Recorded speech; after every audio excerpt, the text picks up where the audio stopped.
So for everyone watching, tuning in today, welcome again for the third day of the We Are Millions event. This is the Reclaim Your Privacy Day. First off, if this is your first time tuning in, don't forget to claim your avatar NFT if you haven't already.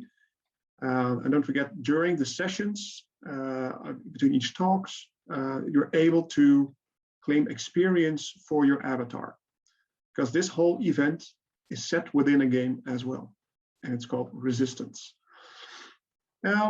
We'll provide a link to the Resistance platform in the chat, of course, and also, of course, in Discord. There's, if you haven't checked it out, there's the channel Start Here. That has all the instructions you might need for the to enjoy the event to the fullest.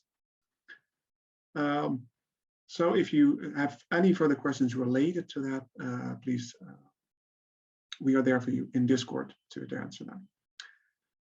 In the meantime, let's go through the schedule of today. We have, first off, we have a presentation on Swapchat, a private messaging application running on Swarm, which will be presented by Rinke. And he will tune in quickly. After that, at 5:30, we'll join in a panel on the, sorry, got the program here, the panel which will be hosted by Gregor. We have quite a few guests available there, including, there it is, there we go. Including guests from projects like NIM, DarkFi, Hermes, and Swarm, to discuss privacy as a core value of Web3. And I'm really looking forward to hear what the new paradigm shifts of Web3 could offer in sense of privacy. Then we have a short break, and we'll continue with the second panel of the day, which is called Developing for Privacy with a focus on anonymization. This will have speakers from Epitopia, the Helium, and it will be hosted by Alexandra Kotz from Being Crypto. And before that, we'll start with a exciting demo on Swapchat, as soon as our beloved colleague Rinke will tune in after his reboot. So we now get a demonstration of the speed of his computer processing power. There he is. Welcome back. For those of you who haven't heard about Swapchat before, it was recently demoed at FOSDEM, which is a great open source event run yearly, running from Belgium. This year it was online. There's a demonstration there, and be sure to check it out as well in the future.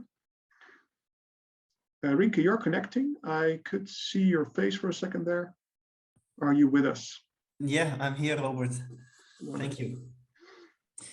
Some last minute problems with putting on my camera, but I'm here. Yeah, so I'm going to demo the Swapchat, and I'm keeping my fingers crossed that the demo will actually work, because we're doing this on a live network with my computer just rebooted, so we prepared some things, but now we can't rely on those anymore. So we really hope and pray to demigods that this works.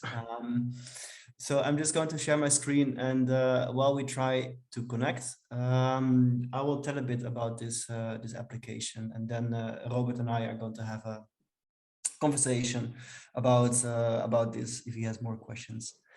So yeah, what you see here in front of you is Swapchat, and it's a very basic application, basically running on top of Swarm. So all the information that is found on this page, the HTML, the business logic, everything is fetched on Swarm and executed in my browser. And it has a very simple purpose, namely to establish a connection with somebody else and have a chat over that. However, this application running on Swarm is actually very special.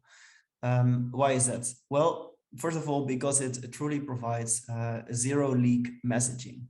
And what I mean with that is that with this application, you can chat with somebody else and you don't really leak any information. You don't leak the information of what you're talking about. It's like we encrypt the messages. It's the same if you chat with somebody on Signal or even on WhatsApp. The operators of those servers are also, at least they're claiming, not to be able to read your messages. But the messages still go via a centralized server, via this backbone. So you still leak something, namely the fact that you are messaging with somebody. What we can do in Swarm is having zero-leak communication, and it adds on top of this that also the act of messaging is obfuscated. So if you use Swapchat, nobody will even know that you are messaging. Only the person who is sending the message and the person who is receiving it. And what's more, this application also, after I closed this browser window that I just did because I had to reboot my computer because my camera didn't work, everything that was in the chat at that moment is also gone. And unless somebody intercepted some cryptographic material on the way, and they should basically be on your computer to do that, then the chat that is going back and forth is also not kept. You know, like the chunks, the data, the encrypted data is still in the network, but nobody has the encryption key. So it's a truly zero leak messaging. The other thing that is interesting of this application, and it seems that Robert or somebody else is not able to connect, so I'm just going to reload the page and then I continue my my story. So I'm reloading this, and I let me retry with the new link. This code. Yeah, I'm going to send it to Robert. So, oh, now I need to stop the share because I don't want to share my private signal. So I'm sending to Robert some link with some material that Robert needs to connect to me. And I share my screen again. And I just thought that I might need to do something else, which I'll do now. So sharing my screen. So, and if I need to do something like this, yeah, I need to, yeah, okay, /accept terms and conditions. Okay, so now maybe it will work.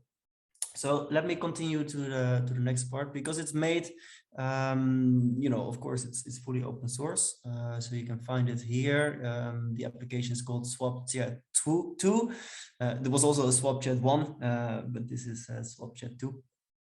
And the special thing of Swapchat is that it's using BJS, and I spoke to the developer, which is not me, by the way. It was made by Dan.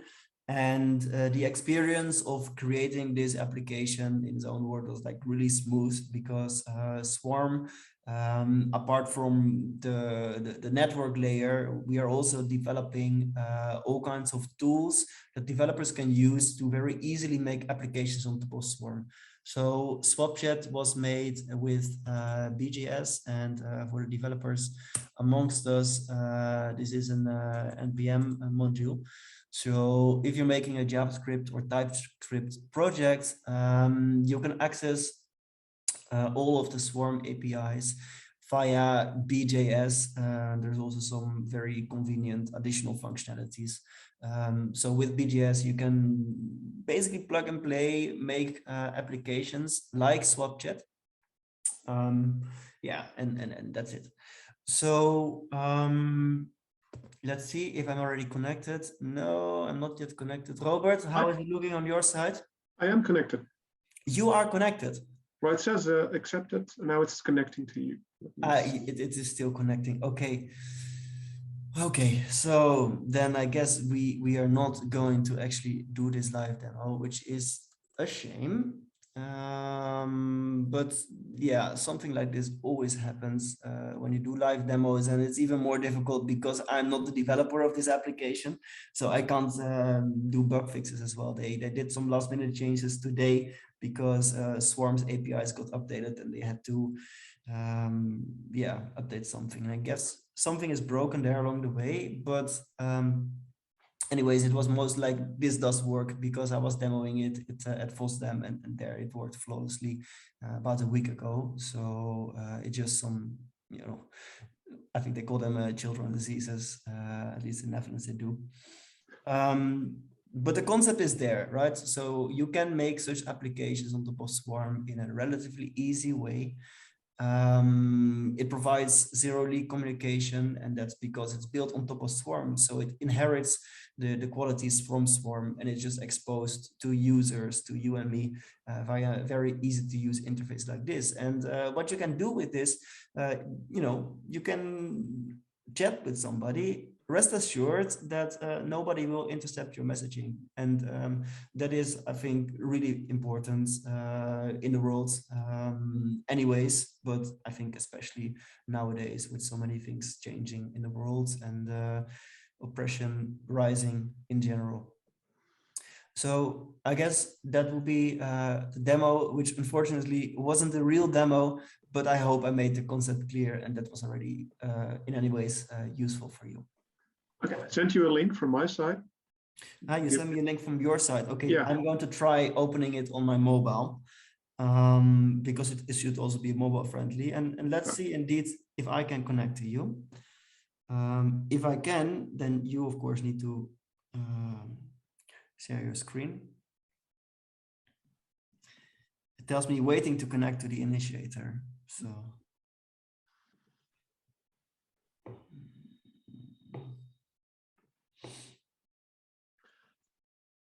Okay.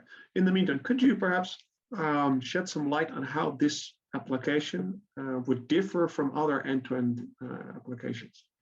From, let's say, how does it differ for me from an existing application like WhatsApp? Yeah, so I already kind of alluded to that. So Swapchat is working on top of Swarm, and with that, it enables zero-leak communications. So the special thing of working on top of Swarm is that when you communicate with this application, your data has not been sent to a centralized server. Like if you work with WhatsApp, you are sending information to the WhatsApp or the Meta server somewhere else, and the person on the other side of the line is receiving information from that server. So all the communication goes via this centralized backbone. And in WhatsApp, I think they claim that the communication is encrypted. So in principle, what you are chatting about should not be known to Meta. So like we need to believe them because it's not open source. We also can't validate what they're actually running, but let's assume that it's encrypted when you use WhatsApp.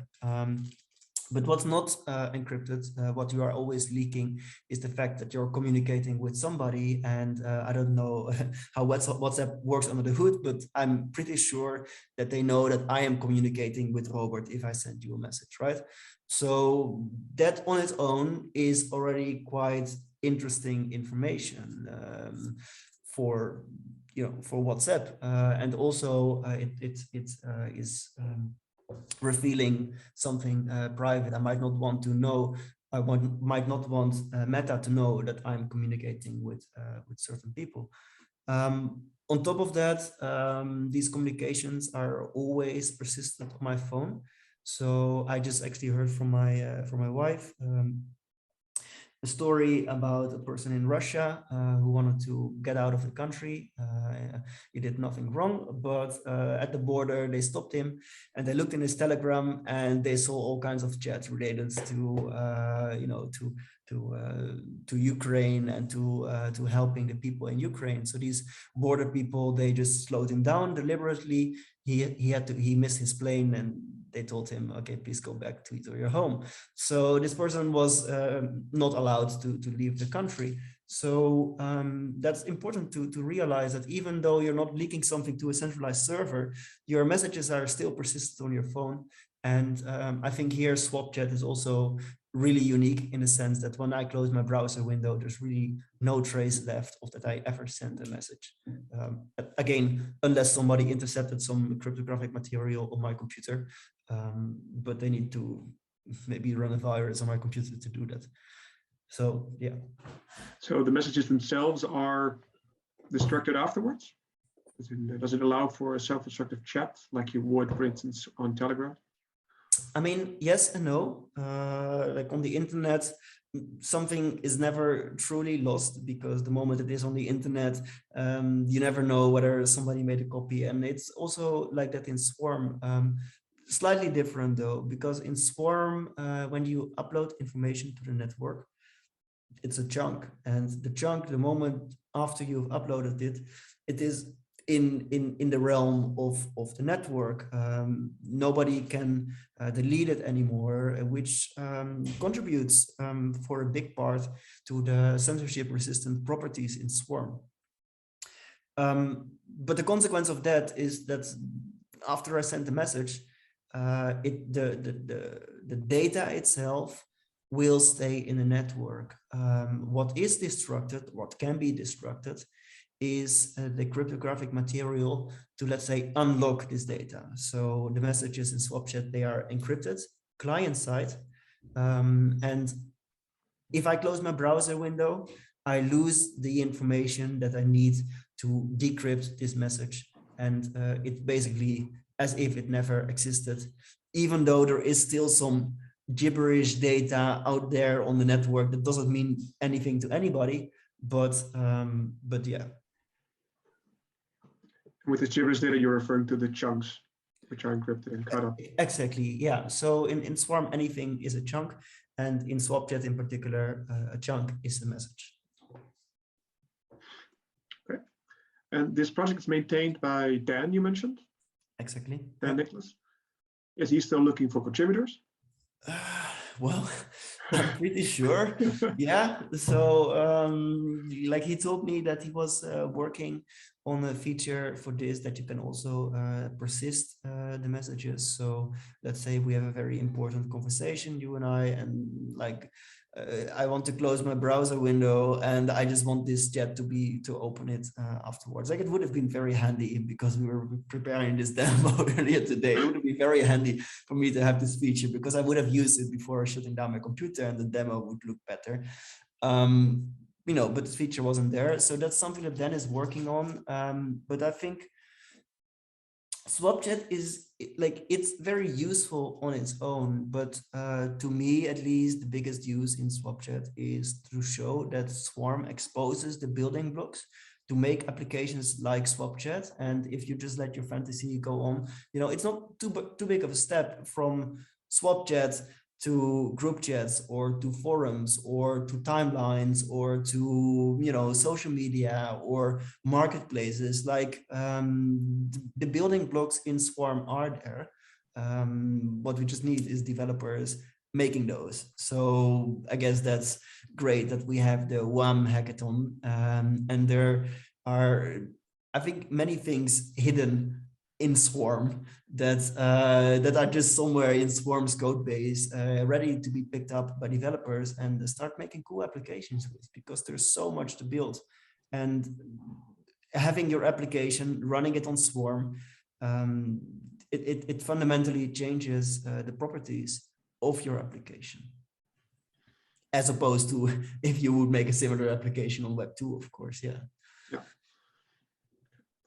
I think this calls for bounties, I would say. But, let's talk to Dan and make the bounties. And it's open source as well, so you can always reach out to Dan and even just start contributing if you like the project.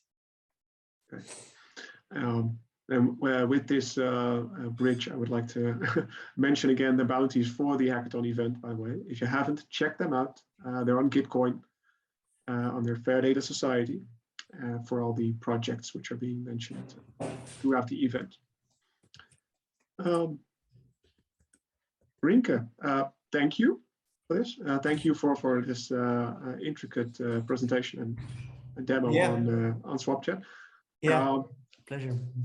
For those who want to review it and see how it works, if it is connected, please check the video on FastDem. I will provide the link in Discord right after. where we did a demo on Swapchat, where you can actually see how the connection is established and working. Yep, and Flawlessly, we'll of get course. after Dan Yeah. to. It's a nice thing is he's not here, so we can just blame him for the fact that everything went wrong. So. For anyone watching, Dan is a great guy. So reach out to him if you want to contribute. Yeah. Thank you, Dan. Okay. And with that, I would like to thank you, Rinke. And we are heading forward towards our next panel, which is going to start in a few minutes. Thank you.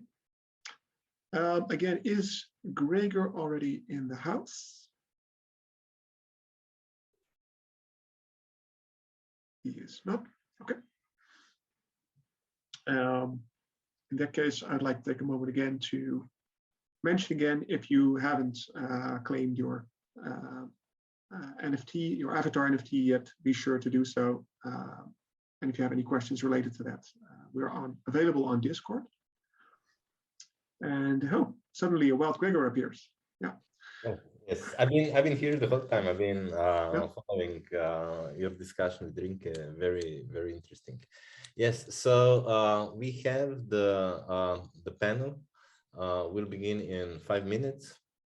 Maybe we can use a couple of minutes for a break. We announced it online that it starts at 5:30. So let's wait a couple of minutes for those who want to tune directly into the panel or the YouTube stream. Gregor, given your overview of the Swarm project, have you heard of any similar projects like Swapchat, which are focused on messaging on top of Swarm? It's a very good question. I mean, there are some projects that I picked up over the time that were also experimenting with messaging in this or the other way on other platforms. It's also, there's many flavors of messaging. So it's once we go down that rabbit hole, it's really in a way what we need to define what we're looking at. So but a Swapchat I haven't seen. I don't know for any solution where there wouldn't be at least some metadata trail. So here with the use of single owner chunks, with the wizardry and like the magic stuff from our dev side, they achieved pretty amazing things. At the same time, it's exactly this, when we speak about messaging, is this architecture gives extraordinary privacy properties, probably wouldn't be able to handle, I don't know, Telegram's traffic in messaging and the real-time aspect and so many concurring messaging. I don't know, but definitely it's also very much important for establishing handshakes, to establish contact, to start conversations. So there are many flavors of it. Yeah, I'm quite excited to see how this will be developed further. It's been sort of Swapchat has been sort of like internal exploratory project, but it would be really good for the community to pick it up, and that maybe we see emergence of some really private decentralized messaging. Yeah, I'm curious how it would evolve and how it could perform an alternative for projects like Matrix, for instance, then running on Swarm. Yeah, maybe. Yeah, very interesting. Cool. Okay, then we'll take a short break then until the panelists arrive. I also wanted to mention, because we've seen a lot of new faces in the Discord appearing in the past few days. And if you're new to the Fair Data Society, be sure to check it out. fairdatasociety.org, and check out the principles, of course. They're located at the top menu. It's what this event, these 3 weeks are, it's what this event and these 3 weeks are based around, to facilitate the sharing of knowledge, insights, and also to collaborate on building projects which are in line and adhere to let's say, the new values of the web with regards to data. And for that also, as Swarm, as one of the facilitators of this program, we also have a grant program for your projects. And you can find it on my.eswarm.org. Be sure to check it out. We'll also leave that, of course, in the Discord. Because as Swarm, we also support new projects, building, let's say, the next, well, the better web, let's put it that way, new and improved. And the first start for that would, of course, be the bounties for this event. Even if you're still, let's say, exploring the potential of Web3, there are quite some opportunities there to check out what our current tooling and current new networks offer to build new potential interest, business cases, or ideas, just like Swapchat. Okay. And with that, it is 5:30 at 5:30 CET, I must say. Personally, I'm broadcasting from Europe, and I see Gregor has returned. Gregor, I'll pass the mic to you to introduce your panel guests. I guess I'm like the re-entrance bug, you know, just entering. So yes, 5:30 on the spot. I would invite our guests, so if they can join me for the upcoming discussion on privacy as a core value of Web3. Hi, Danny. Hi, Parasite. Hello. Oh. It's we have Jaya here. Jaya is from NIM. Hi. I can't turn on my video, by the way. I think the admin has to do it. Yes. Or the host. Host, can you do it? A call to our technical crew. They will fix it. They will fix it immediately. So yeah, welcome everybody. It's it's amazing to be in such a company. This is the third day of the web. So, and we felt when we were making the program that especially at the beginning, you know, it's like maybe also setting the tone. It's important to bring the topics we feel strongly about to the forefront. This is why we start basically after continue the story from empowering digital freedom into privacy. And yes, here we are. They say there's this saying, if everybody is smarter in the room than you are, then you're in the right place. And I here really feel like being in the right place. So yeah, good to see you. Good to see you all. But so I would ask just maybe for starters, everybody has here very colorful history, a lot of contributions on your shoulders. So it's when I was thinking before the panel, I was like, should I do the intros or not? And then I said, it'll be too biased and there's too much stuff if I do it. So I would just give the word to you, and maybe Jordi, you can start and then just pass the mic to the next one. Well, yeah, I'm Jordi. I'm mainly a developer. I'm an engineer. That's what I mainly am. So I'm not care too much about the history. You know, a lot of things in my background, but I'm more worried about the future and the past in general. But yeah, I was developer since I'm 12.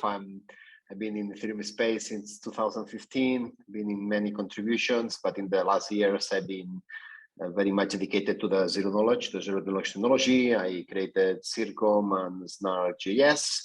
And in the last years, I've been building Hermes. It's a payments rollup for Ethereum. And now I'm in zkVM project, mainly trying to do a rollup, but with zkVM in Polygon Hermes. That's mainly a little bit my summary of who am I and where am I. Maybe Daniel, if I need to pass the macro, it's just Daniel, that's maybe you. Hello. So I'm Daniel. I'm one of the architects of Swarm. I've been with the project since 2015. And I have designed some privacy-related features of Swarm, namely encryption, access control, and and in general, I'm very interested in cryptography and its applications in various privacy-preserving applications and use cases. So I think we're going to have an interesting conversation about all sorts of privacy-related aspects of Swarm. So I will pass the mic to whom? Who's the next one? Okay, I'll go. Does my sound work? Works. Yes, Yes, cool. Hi, I'm Parasite. I've been a free software developer for about 12 years now, since it's 2022. Did a lot of projects. They were mainly free software. And I'm a big advocate of the GPL and of sharing knowledge. I've worked on operating systems. I've worked on peer-to-peer networks, and right now I'm working on anonymous financial engineering, let's call it, which is currently dark file. Cool. My name is Jaya, and I am Chief Strategy Officer at NIM, which is a decentralized privacy system. My background is in geography, in fact. So I have a background in geography and political economy.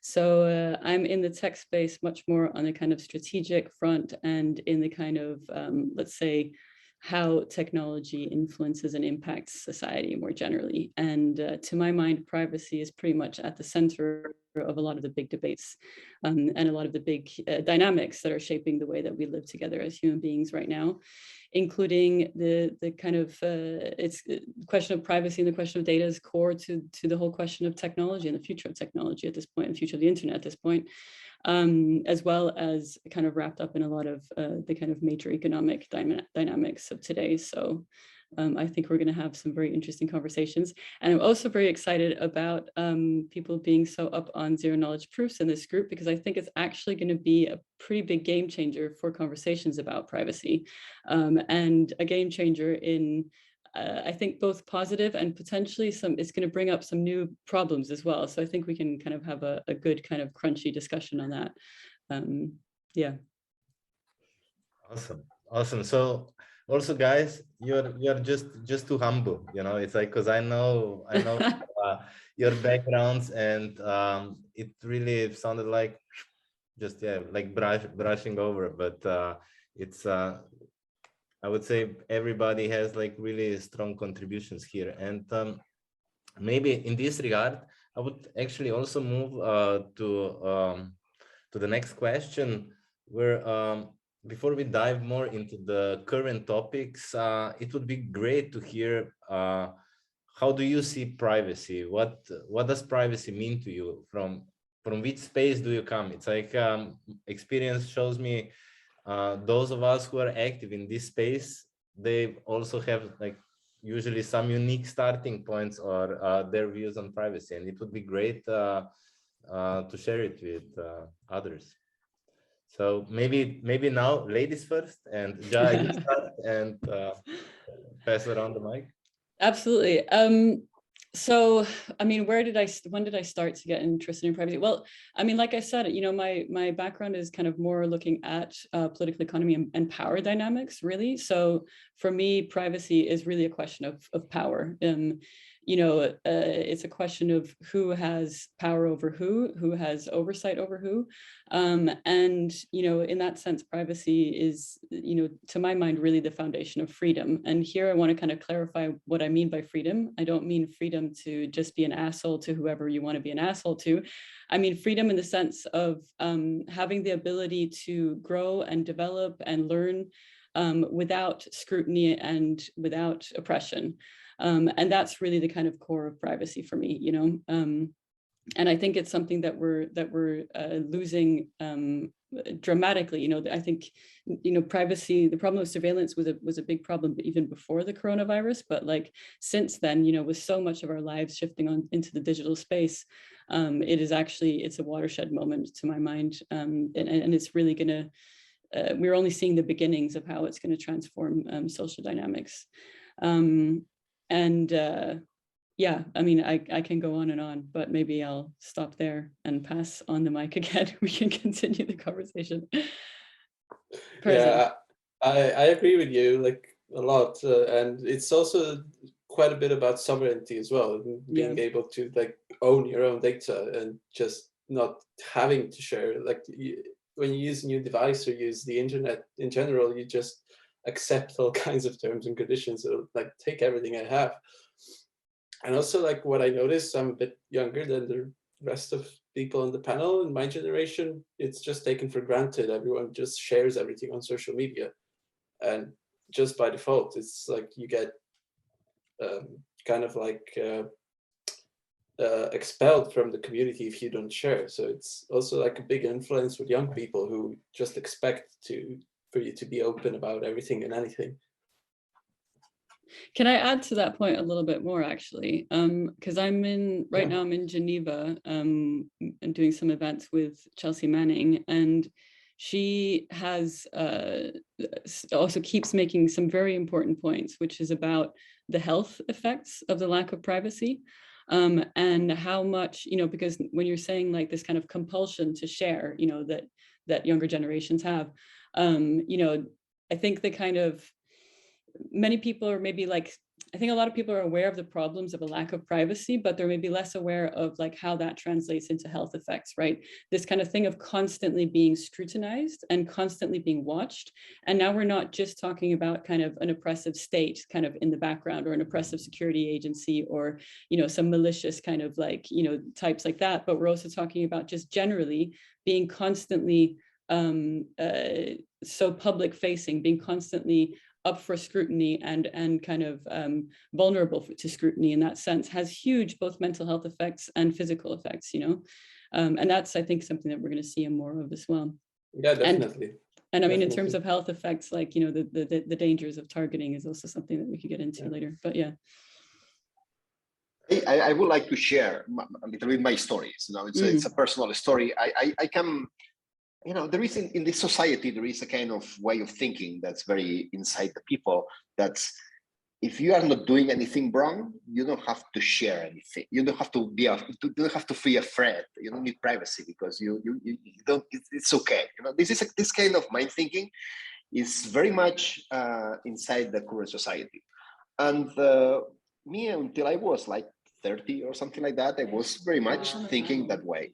But there was one story and one point in my life that this changed radically. And that was I was installing some access control in a department store, Madrid, and I was in the security room. And I was watching the guy that with the cameras, you know, this huge big panel of cameras just controlling the department store. And he was just, okay, he's a guy, it was a guy that was to stay there for 8 hours, probably a very boring job. And he was just going to the girls and going until the teeth and reading the tattoos of the girls. And this was their distraction during his 8 hours job. Of course, the people there were not even aware what was happening. But the worst was not that. The worst was that at some point, there were a couple of people just in a cafeteria, just doing some business meeting, and there had some papers on the table.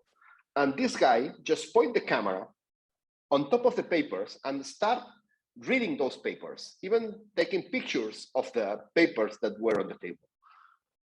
When I saw that, you know, I just this is wrong, you know. This is when I clicked on myself, and then I start realizing that the importance of the privacy, even if you are not doing anything wrong, because at the end, privacy is important,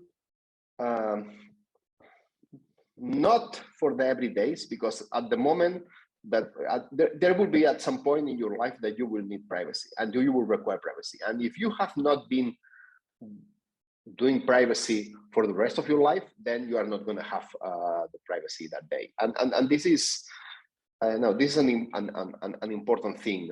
And when the information is there, you don't know in which hands it's going to happen, which use is going to be used for, and that's why it's important that by default, and this is one of the things, it's just right now we share it's no privacy by default. No, I'm claiming a world where it's privacy by default, and then you are free to share whatever you want, of course, but by default, all the systems should be private, and this is what would be the default altogether. This is my big claim that I want to claim. But this is very much my story. Sorry to be a little bit long, but no, it's super good to hear. And I love this privacy by default is also, it's a sentence I keep saying over and over again as well. And it connects really much to what Parasite was saying as well about, you don't have digital sovereignty, you don't have sovereignty over your data unless you have privacy by default, because then you can make an active choice, right? When you want data to be produced about you and who you want to share it with. But if there's no privacy by default, you don't even have that choice. There's not even that option, right? The awareness is like, exactly. You need to be aware that you are sharing your information. If you're aware you share information, it's your life. You can do whatever you want. If you want to share your full life, it's okay. But be sure that you know that what you are doing. Yeah, the problem is that it's currently just a big button on a website that you click and it distracts you. So yeah. I would prefer, I think it's just stupid anyway, but I would prefer to see a privacy button in the web page that just cookie, something talking about cookies or something like that. Yeah. Yes. It's a little bit related, but it's very confusing. It's very, very on point. Danny, you also basically you're our chief privacy person, Right. so to speak. So privacy can mean actually many things. So it can be confidentiality, meaning that the communication that we have or the data that we have are hidden from those who are not authorized to see it. It can also mean anonymity or pseudonymity when we're hiding our true identities. It's also an aspect of privacy, and they can be important in various situations. So, for example, even if we have done nothing wrong, we have valuables, and we need to hide those valuables from crooks. So, for example, we don't want to share our passwords. There's a reason we have passwords. And there are crooks out there who are out there to get us to steal our passwords. So that's just the most extreme example. But in general, you want to hide your valuables, and also whenever you're playing a game which is similar to poker, you don't want to show your hand too early. So that those kind of situations are also very common in real life, when you need to be able to hide your hand at least for a while. And that's also something that is a matter of privacy. And then, of course, there's things like private correspondence, where you want to express things that you don't necessarily want the whole world to hear. So I think that if any of us spends a little bit of time thinking about it, we can come up with many, many examples when we actually do need privacy, even if we have done nothing wrong and we're not planning to do anything wrong, and so on. So I'm really adamant that those who have done nothing wrong do need a lot of privacy anyway. Having privacy has nothing to do with doing wrong. So I think it's a very, very dangerous and naive thought that I have nothing wrong, I have done nothing wrong, so I don't need privacy. Yes, it's very good point, and it's really also great to hear your views. It's kind of they're connecting in this sense as yes, as Jordi also you said before, by default all systems should be private, and exactly this it's yes, privacy. Also, as Jaya pointed out, it's about question of power. So we can even speak online. Privacy determines our economic power, if nothing else, and other interactions. I also really liked Parasite. I think pointed it out first, but also others echoed this, that we are kind of living in these strange times. So it's on one side there is this sense that privacy is important, but on the other side also, when I entered the privacy space, I was like really surprised how few people care about privacy, you know. And it's like we see this on one side, yes, the more we speak about privacy, Cambridge Analytica scandals, etc., and so forth. On the other side, people just share more and more what's being called by some like the confessional culture. So, and why I'm bringing this up is actually because kind of this inconsistency, so to speak, I would say I kind of also notice it in the blockchain space, in the Web3 space. On one side, we hear developers speak about the importance of decentralization, and we all feel that. But on the other side, if Infura goes down, or if OpenSea API goes down, we don't see the NFTs, or Infura goes down and half of the dApps freeze. So it's again this like convenience. And maybe here my question would be, is it more difficult to build private solutions, or is this just maybe a misconception? Or does privacy actually enable new ways of doing better? Privacy is costly. You know, privacy is not free. It's much easier to do things that are not private, most of the cases, than doing private in general. You know, there are some exceptions maybe, but in general, privacy is something that is an investment. So it means that you need to spend. And I would say that's a long-term investment, which makes everything, it's even worse for regular users. You know, just investing in something that's long-term is difficult for people, because if you need privacy today, you can start doing something, but it's not going to be that private. You know, that's by the fact that you are using maybe some app that is for privacy, it already reveals a lot of information there. So it's privacy is a long-term investment. It's an important investment. So it's costly. It takes a cost, personal cost, cost in the algorithms, the computation. It's harder if you want to do the things privacy. And yeah, we need to be aware that this is it's not something that comes for free. You know, it's something that takes, it's like a little bit like freedom. You know, freedom is not free. You know, freedom has a cost.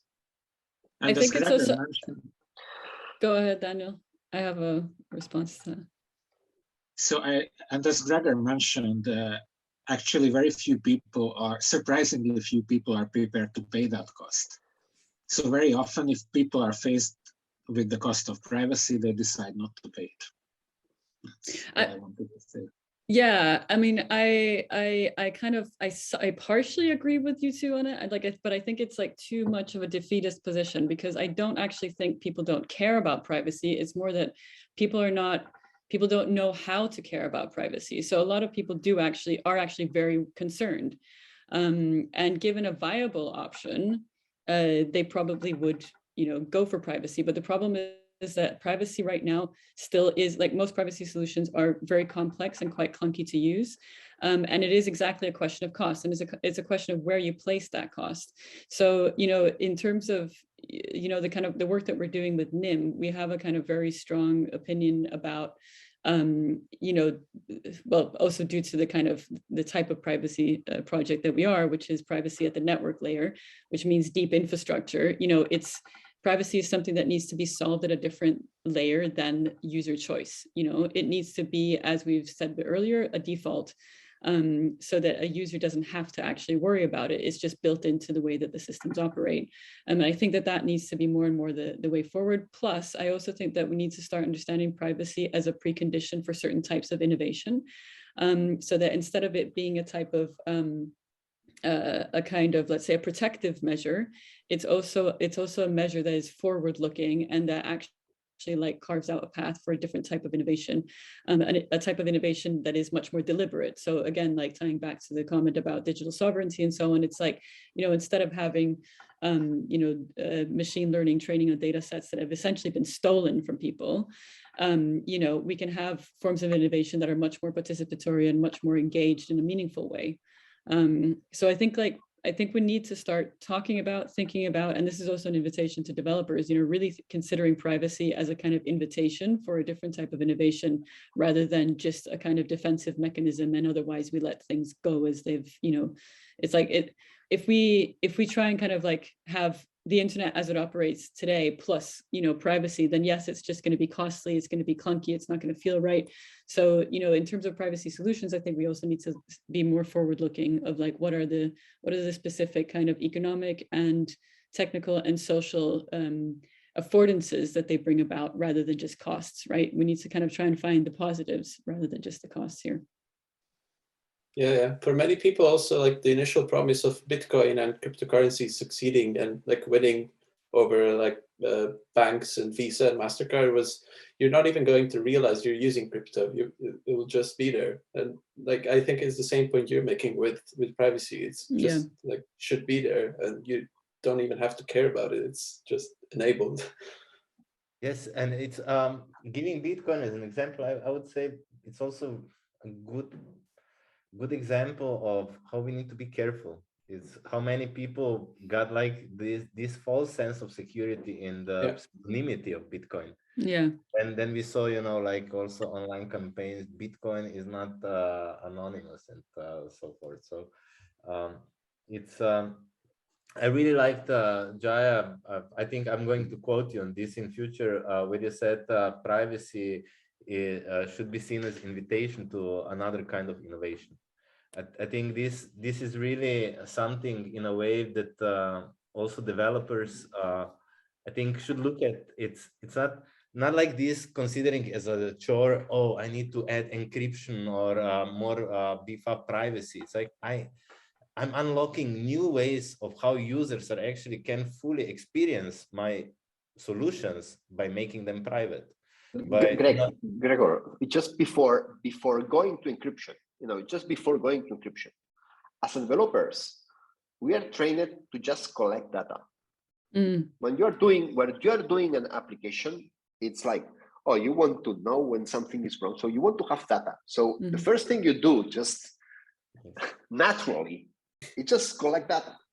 And this is just a mindset. I'm not talking just about encrypting. You just collect data. You don't even know why you are going to use the data. You store that data for years. Jordi, this is a great comment.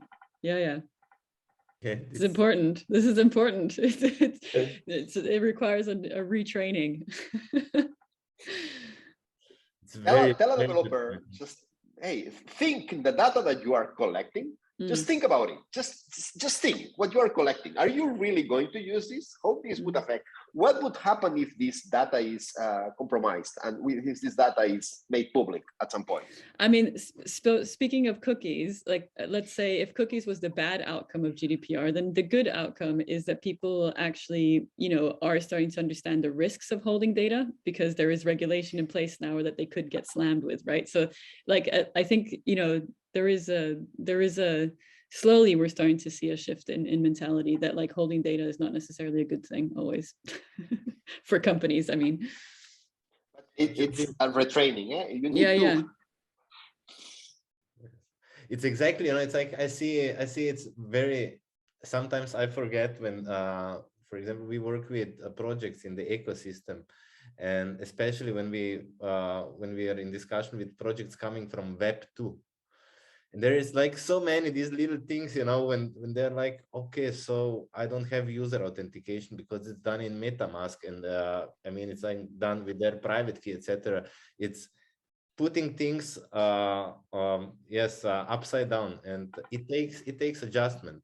I would say, in a way, I would be really happy to see that also as developers, as in this space, we essentially establish standards where privacy is just a given, and we see it as this advantage. I don't dare, it's like, in a way, not that I'm shopping for anything, but I know every time that I go to Amazon, for every product that I see on Amazon, that I will get like barraged with 10 more emails doing profiling on me because I just clicked on something.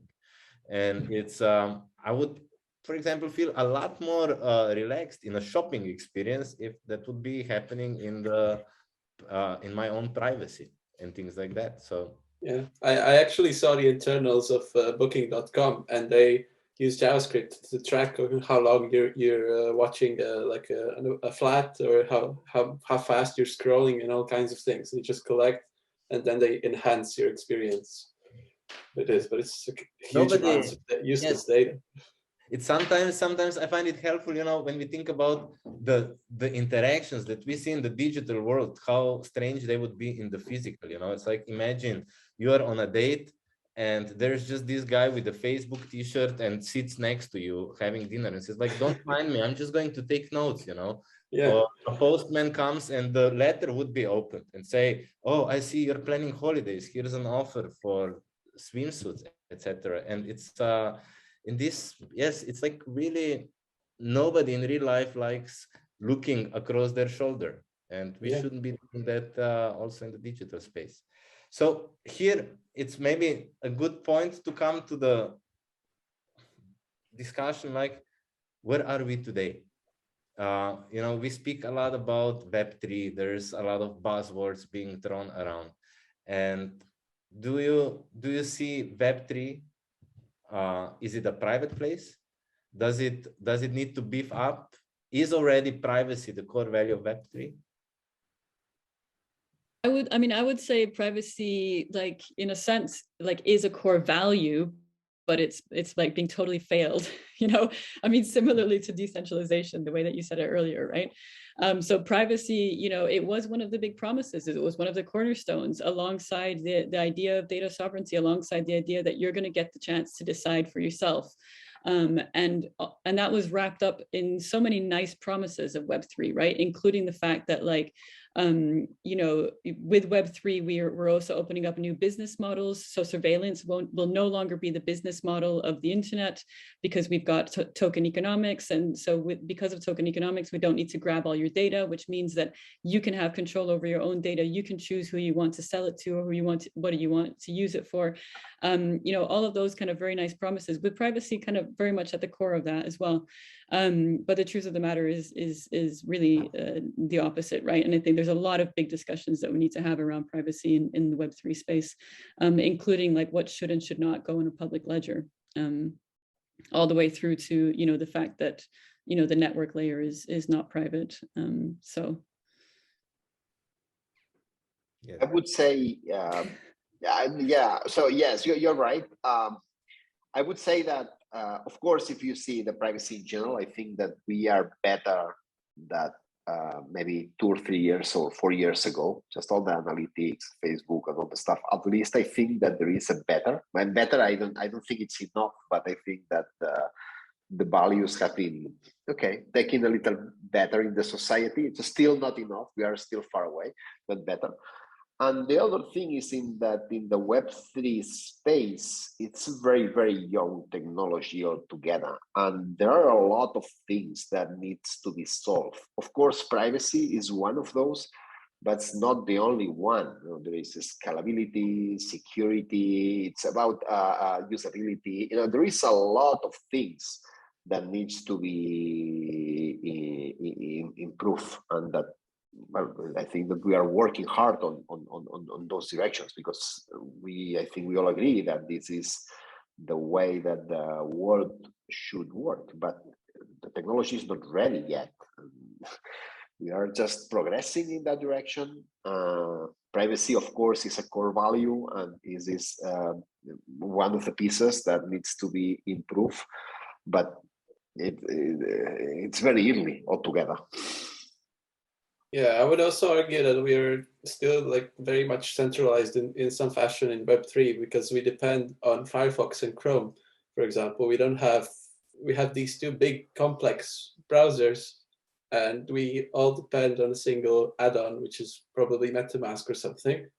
And yeah, there is not much. Also, like there isn't much diversity in this way.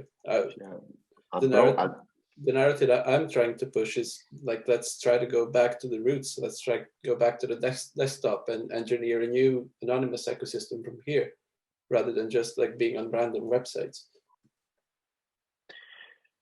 Yeah, and Etherscan and AWS, and you see the quantity of pieces that in the Web3 are still centralized. It's huge. That's, you see, and how much work is to do there. Yeah, it's become just a layer on top of Web 2, right? Yeah. Would you say that true privacy is achievable, or it's more like a cat and mouse game?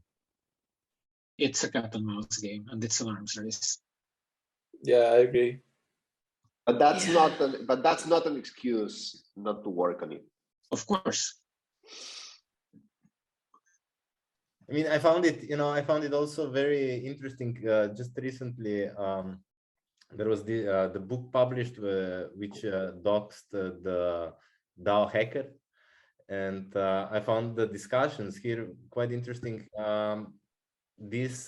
Even though this hacker took like a lot of privacy precautions and steps, ultimately, if I understood right, he was being identified because of vulnerability in the coin join algorithm, in the mixing algorithm on Bitcoin. So yeah. Yeah, it's about time, isn't it? I mean, like it is a cat and mouse thing where it's like there's a little bit of a delay, but at some point you will be found out. Yeah. Well, I guess, on this note, Satoshi is still winning. Oh yeah. But I would say that anonymity is probably the toughest challenge in privacy. So if you want to stay anonymous, you need to do it right every time, and one mistake and it's gone. Yeah. I mean, anonymity is gone. Yeah. Yes, it's actually incredible to what lengths these de-anonymization processes can go. A while ago, I was also reading just like an article on psycholinguistics, so analyzing speech patterns and things like that, even though we don't reveal that, or a lot of other markers. So, but so that we don't drift off, so it's like Web3 still has the privacy problem, still can be upgraded on privacy, from what I gather. And here would be really good time to, let's call it, I wouldn't call it, like essentially to present also your projects. What are we didn't spend so much time, so maybe what we can start with, Jaya, with you. What is NIM actually doing? So where does NIM fit into this chain of privacy in the Web3? I mean, NIM is it's a system that kind of like operates both for Web3 and Web2 because it's a kind of network layer system. So it sits beneath kind of other chains and dApps and applications. It's a mixnet. So fundamentally what it does is that it takes packets as they go through the internet and routes them through a number of nodes across several different layers. The nodes mix the traffic with other internet traffic and adds a little bit of timing obfuscation and passes it on to the destination. And so what that does is it protects the kind of network layer from large scale traffic analysis, and it protects internet traffic, the metadata of internet traffic. So normally, even if you're using encrypted messaging, whether it's Signal or WhatsApp or whatever else, an observer of the network can still kind of register patterns of communication. So they can still see like, okay, how often is this device speaking to this device? What times of the day? what size of what size of packet is being routed through. And then from all that information, it can kind of guess pretty much like what is the relationship between these people. You can guess usually, are they sending an image file or something else? So there's a lot of information that you can get from metadata, that as kind of surveillance can get from metadata. And in actual fact, metadata is, more easily kind of machine readable. So in terms of kind of surveillance that is based on machine learning, metadata is even more valuable almost than the content of the messaging. So what NIM does is it protects metadata, and it protects internet traffic at the network layer from large scale traffic analysis, and it sits underneath other applications and chains. So and the way that the mixnet operates is, the more diversity of applications that are kind of routing their traffic through the NIM mixnet, the better it is for everybody. So the more kind of like different forms of traffic it gets routed through, the harder it gets for an observer to understand, what's actually happening in the network. So it's a kind of like lost in the crowd type privacy. Awesome. It's a very, very important topic. We also see it's addressing a lot. So today, to be the decentralized warrior, so to speak, it's like one should be running also their own node or nodes. And we see on Swarm side, we see also questions popping up where there for people who want to set up censorship resistant blogs. The question is, will they see from where I upload things? And it's basically NIM is addressing exactly these questions. So yeah, exactly. It's maybe for a while, if we just stick to the node operators before we move to the others. Danny, one of the things you've been also working on, I remember this was already quite a while ago, like this, I will never forget your demo about plausible deniability and the paper prints, and how you demoed, okay, this chunk can be a Mickey Mouse or it can be a Linux penguin by doing some cryptographic magic. Can you maybe explain like the precautions on the Swarm side that we take for that node operators are essentially not at risk, and they're basically protected by, I guess, privacy? Yes, so protecting user data from node operators is not only to protect the users from the prying eyes of the node operators, but it's also to protect the node operators that they can plausibly claim that they don't know what they're storing. And so this goes to the censorship resistant, the permissionless publishing aspect of Swarm, that if node operators don't know what they're storing, first of all, they cannot censor themselves. They don't know what to block and what not to block. And secondly, if they are placed under outside pressure to block certain content, they can plausibly claim, innocence. And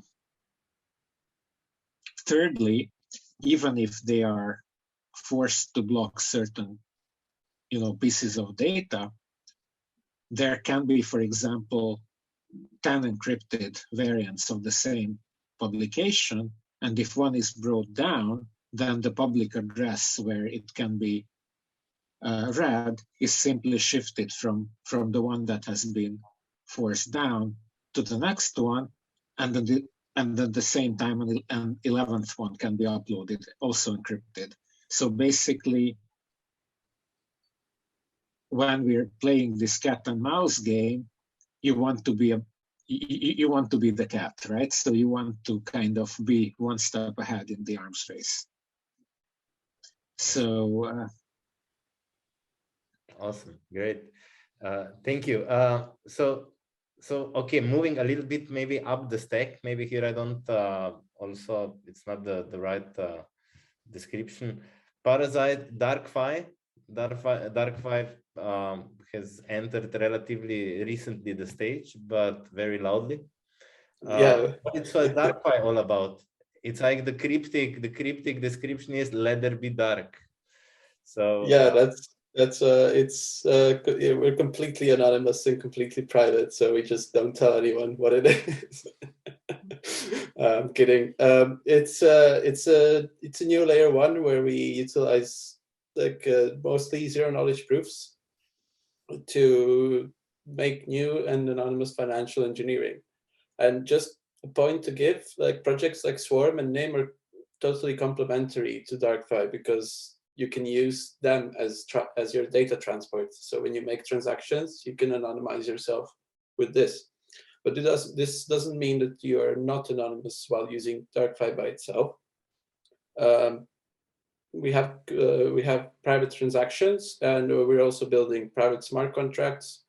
And this means you can have execution inside zero knowledge of any kind of smart contract. And this enables you to have like anonymous DAOs and swaps and basic voting, also auctions and swaps and markets like futures markets.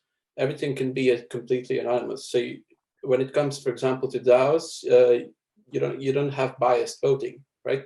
So usually when you have a vote in some ETH, you see like, oh, 90% voted for yes, 10% or 8% voted for no.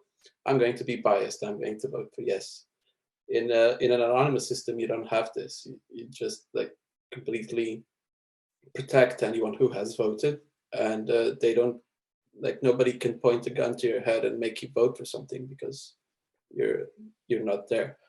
The other thing, what I wanted to mention was, slipped my mind, sorry.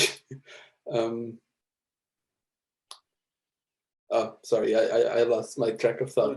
All good, no worries. I would pick up in a way where you left. You mentioned zero knowledge proofs, and Jordan, in a way, that's also your cue. I remember it's a while ago, how your statement, you said something along the lines, I want to get to the bottom of this. We spoke in Switzerland, and you really did go, I would say you dug even deeper than the bottom was in this sense. So what is the ZK EVM that you're working on now? What is it all about? And also maybe just here, complementary question. I think it was in 2018 at the Web3 Summit, you had a talk about how to build a self-sovereign nation. There was like a layered approach.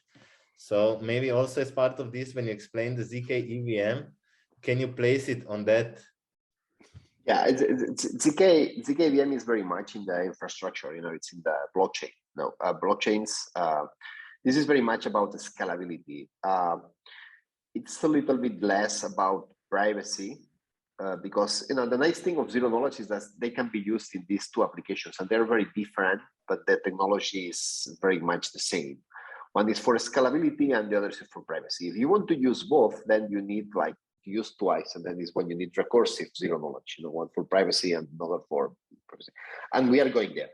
This is going there. The ZKVM project is very much related to the scalability. So we started by the scalability just to make a lot of transactions per second. This is important if we want to go mainstream. And of course, privacy is required. It needs to go together somehow. This is the thing. And the cool thing of the zero knowledge is in the privacy is that it allows you to. So when you are proving something about your identity, when you are proving something about your data, it's not just sharing your data. It's about doing a query on your data. So you want to share the piece of information, the bit of information that you want to share. Typical example is, I don't want to share my birthday. I just want to share that I'm over 18. Okay, this is a query on your data, but you can do any query on there. So maybe you want to prove that you have an engineering degree. You don't need to reveal which university or which grades. Or you want to prove that you are good for an insurance. You don't need to fill a full form of a lot of medical questions. It's just, okay, I'm okay, or I'm at this level. So the idea is that you can share only the specific information that you need to each person, and just generate a proof that's valid for the person that you are proving. So this is the two things here.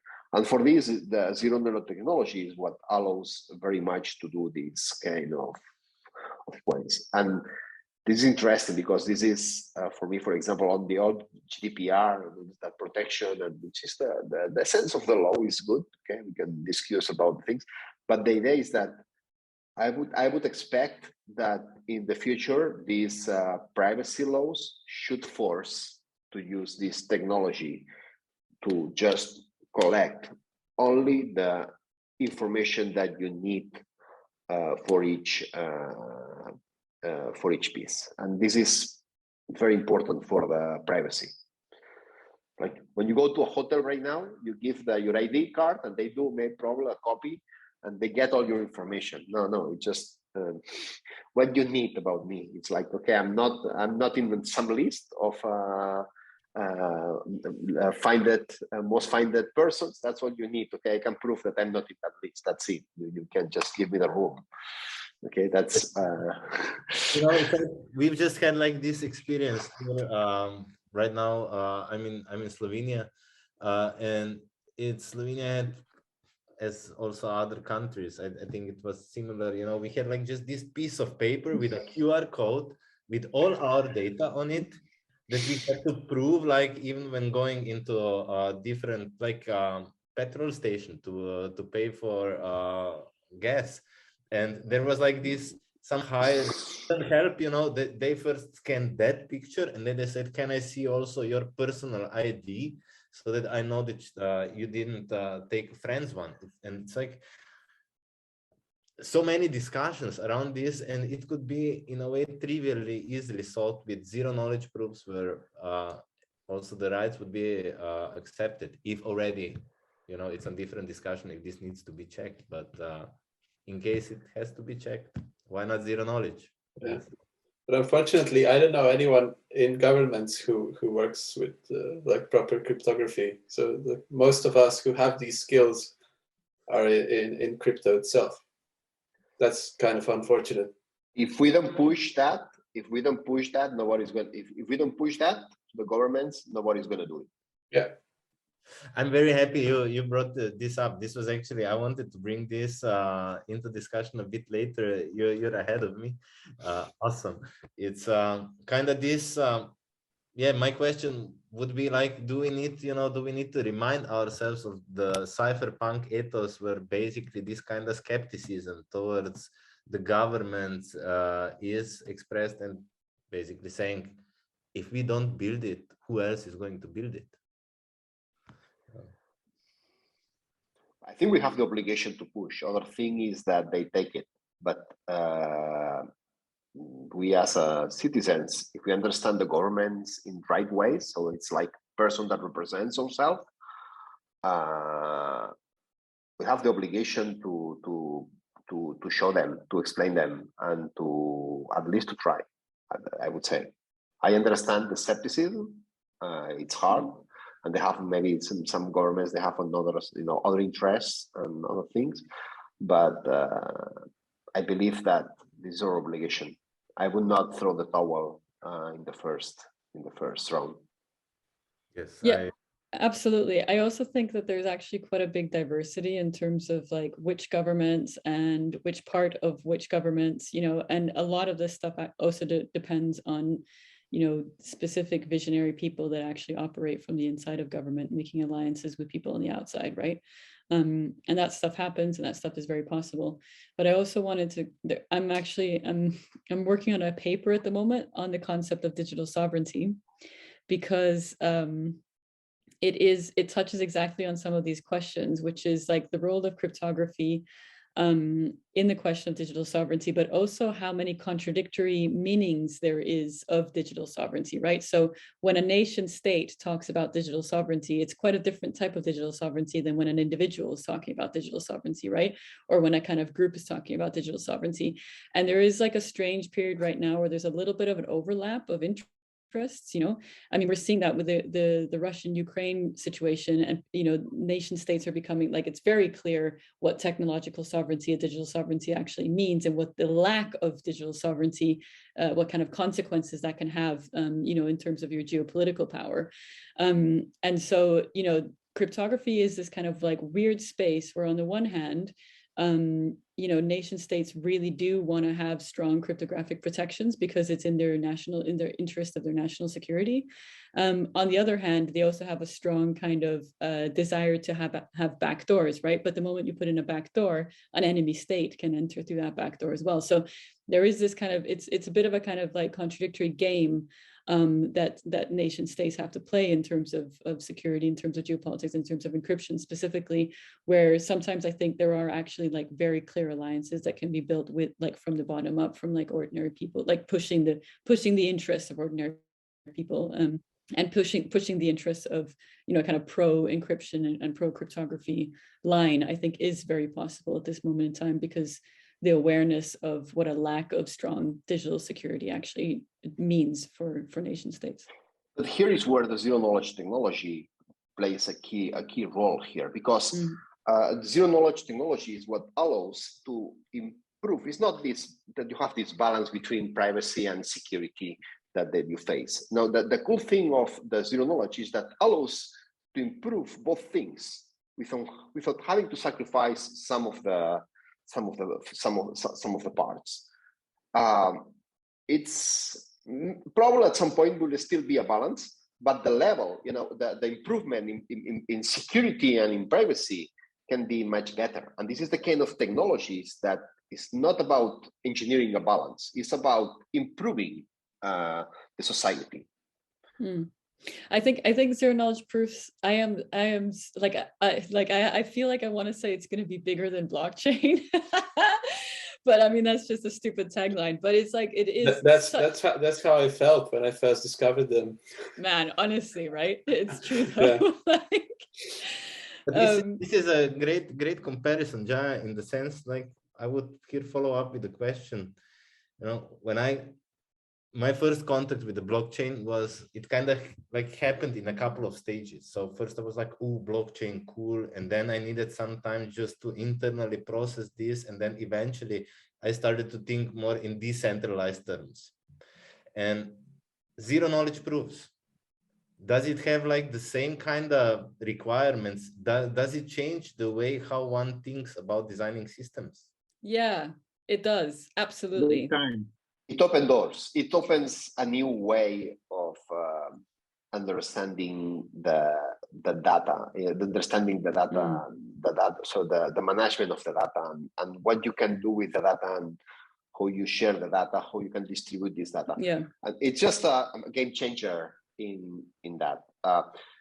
Just a reminder, zero knowledge was invented in the 80s, but actually they were not practical until the 10 years ago, or maybe 15 years ago. And it's a very recent technology. It looks like we are very old technology at this point, but it's a very recent technology, and a lot of improvements and a lot of research is still doing, and it's very promising, but we are very still in very early stages of this technology. So here I just want to kind of admit that, like, I have a background in critical theory, right? So like this, so when I first came across blockchain, I mean, my background is actually more as a kind of blockchain critic, and I have this similar kind of approach with zero knowledge proofs, where it's, there's always a part of me that looks at a technology like this, and then I get very excited about all the kind of potentials, and then I immediately start looking through and understanding all the ways that it can go wrong and all the problems that are going to come out of it. And like with zero knowledge proofs, I have this kind of, when it comes to the question of privacy, what is both phenomenal about zero knowledge proofs is this idea of like, okay, so we can have data available for computation, but still keep it private, right? We can run machine learning algorithms on data, but still we keep it private. We can have like all this kind of really fine-grained engineering of what and under what conditions things are revealed and in what kinds of ways, which is phenomenal. I think like as a design space, it's absolutely super interesting. But what that does to my mind is that it separates out the question of surveillance and control. Because if you have algorithms that go on to kind of then determine questions around who has access to what, under what conditions, under what you need to use to, what you need to prove in order to get access to various things, then the kind of we have the possibility for an intensification of systems of control based on digital technologies, but still having privacy. So it will be like, oh, but it's fine, we have privacy, but the element of control that comes with, that traditionally would have come with surveillance, can still continue. And so this for me is like, that's what I'm trying to keep an eye on when it comes to zero knowledge proofs. I think there's a lot there to think through and talk about. Yes, It's just a technology. Yeah. It's not a technology that can be used for good and for bad. There is different ways to use it. So which is why we need to talk about how it's going to be used, right? And that's where the interesting conversation is, because and that's why, being someone that comes from a kind of background of critical theory, I don't just shut things down. I'm not like, we should never do that. It's more like we need to have this conversation, and it's a very fascinating and super important conversation to have. This is a very important point. It's and this is actually what we also try to kind of start and foster here during the We Are Millions Hackathon, because exactly, it's like you said, it's just a technology, and it can go both ways. Also, blockchain can be the biggest curse for humanity if used by wrong people and deployed. So we are running out of time, unfortunately, because it seems to me that we just started. But I would still, still kind of push for a couple of questions, and it's one question. It has been I think, Jordi, you said it the first today. It said like something along the lines, I don't care so much about the past, I'm worried about the future. And if we speak about privacy, and we mentioned that the skepticism towards government, that they will enable privacy or anything, it's we can, I guess, fairly assume that there will be more pressure against end-to-end encryption in general, privacy invasions, and so on. My question would be here a little bit controversial, but I think it would be good to address it. Do you think that it can be dangerous for a developer to develop such solutions in the future? What's your take on this? Or do developers need to take precautions? Because dangerous in what way? In the way of essentially, it's like, if we look at times, there was a reason why Satoshi Nakamoto is Satoshi Nakamoto, because the guys who were trying to push these boundaries before, lots of them ended up in prisons. So we can imagine, it's like if node operators are concerned that their IPs are tracked, etc. It's like, in a way, what we are here discussing is also privacy can annoy the strongest ones, no?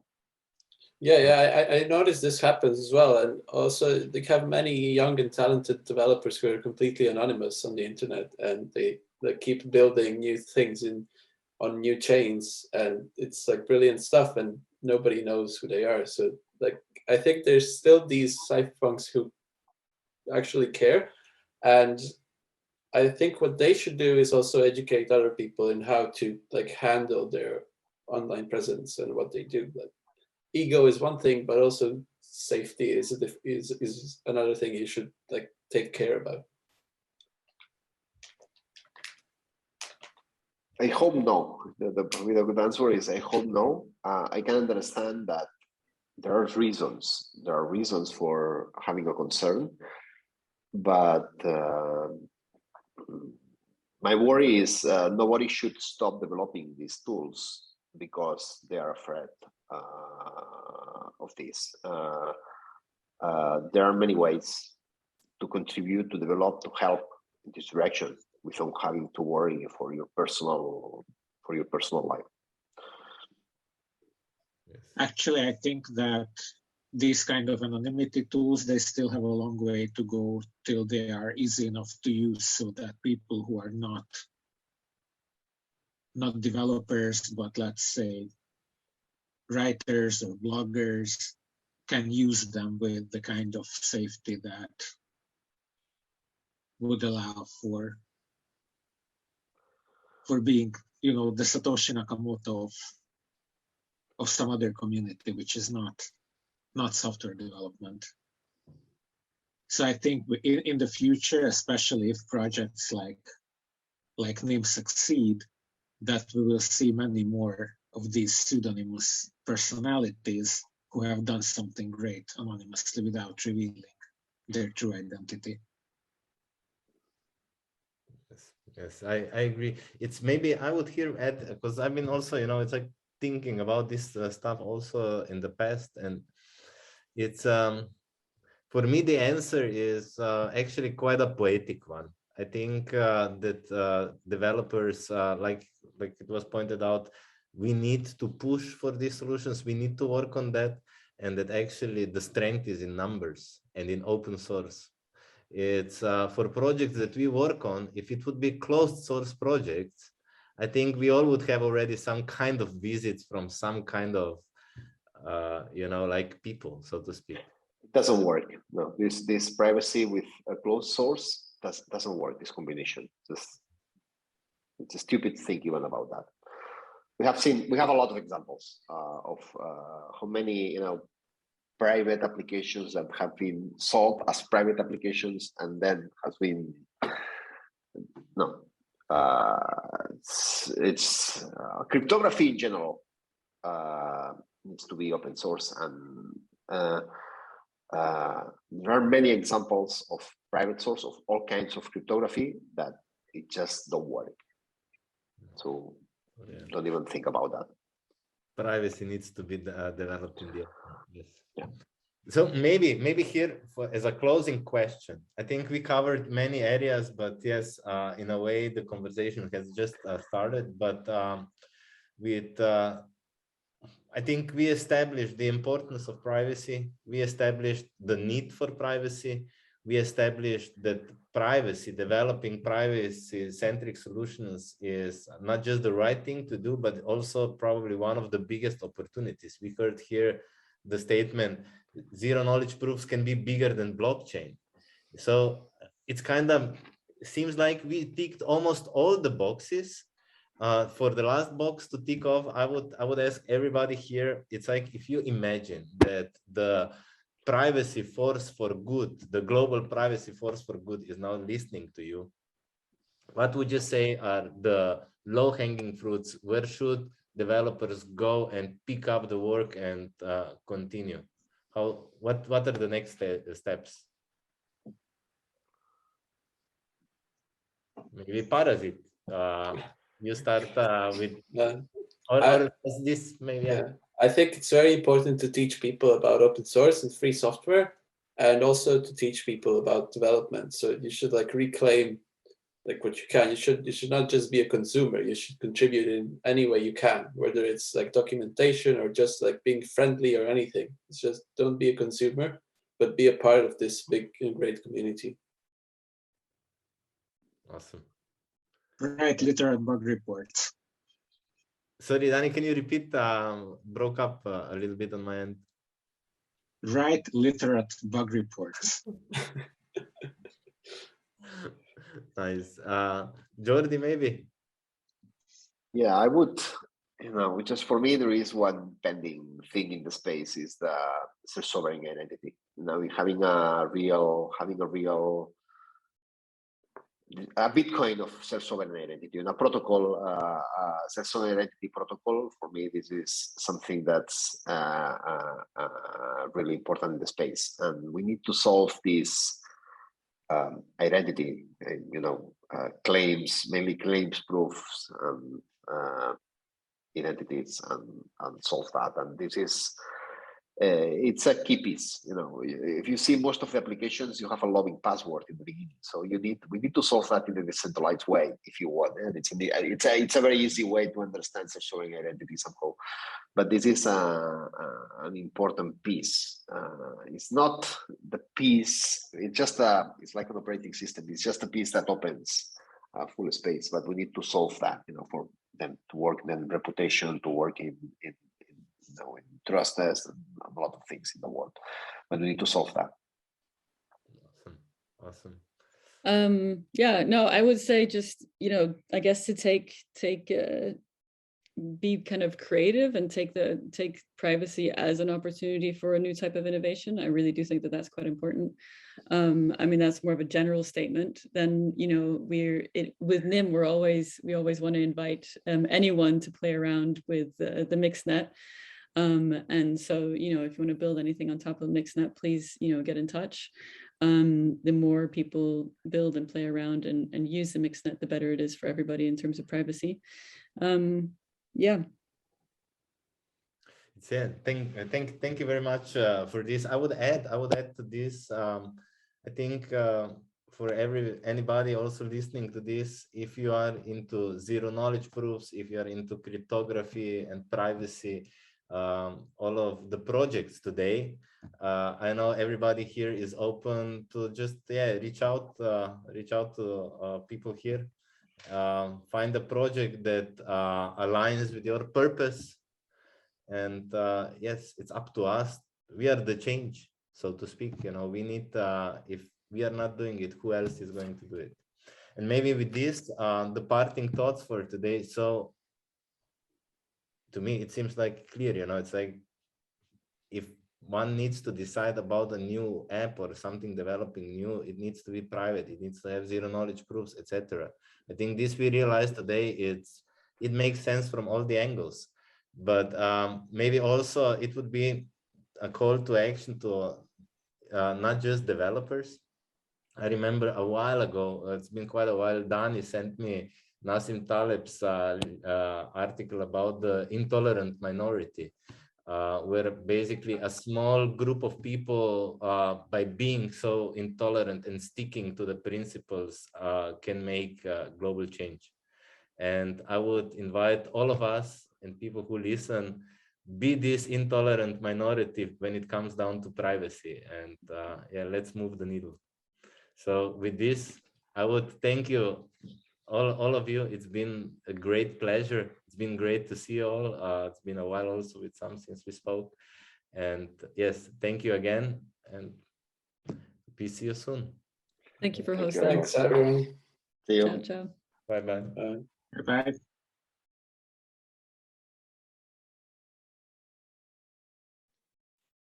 And we're back. Hi, everyone. Thank you for tuning in again. Thanks to Gregor and all the participants in the previous panel with their very interesting insights on the state of privacy and how it affects Web3 and what Web3 can do to increase it and encourage it. We'll kick it off in our next panel called Developing for Privacy Anonymization. That's the focus, anonymization as a subtopic within the general theme of privacy. As Daniel mentioned, it's also confidentiality, and as others mentioned, it's also, let's say,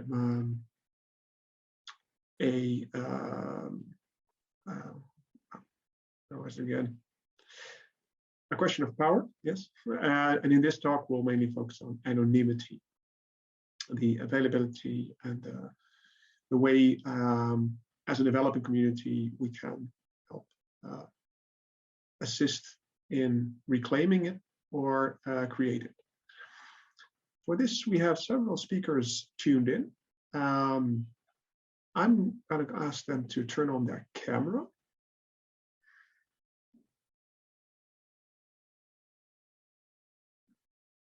There we go. Our moderator for this talk will be Alexandra Kons, and I will give the floor to her in a second. Let's see, Karim, thank you for joining. Olaf, thank you for joining. I mean, you're upside down. Makes sense because you're in Australia, but yeah, thank you. So first of all, thank you all for joining for this session. And I'll leave it to Alexandra and herself to introduce yourself. So, okay, Alexandra. Hi, guys. Can you hear me? All right, cool. Yeah, my name is Alex. I'm editor-in-chief and journalist at Beyond Crypto. And as a journalist, I'm focusing on privacy-related topics in the crypto space. This is why I'm super excited to be here and to hear from you guys. And I would say let's start with a quick introduction round.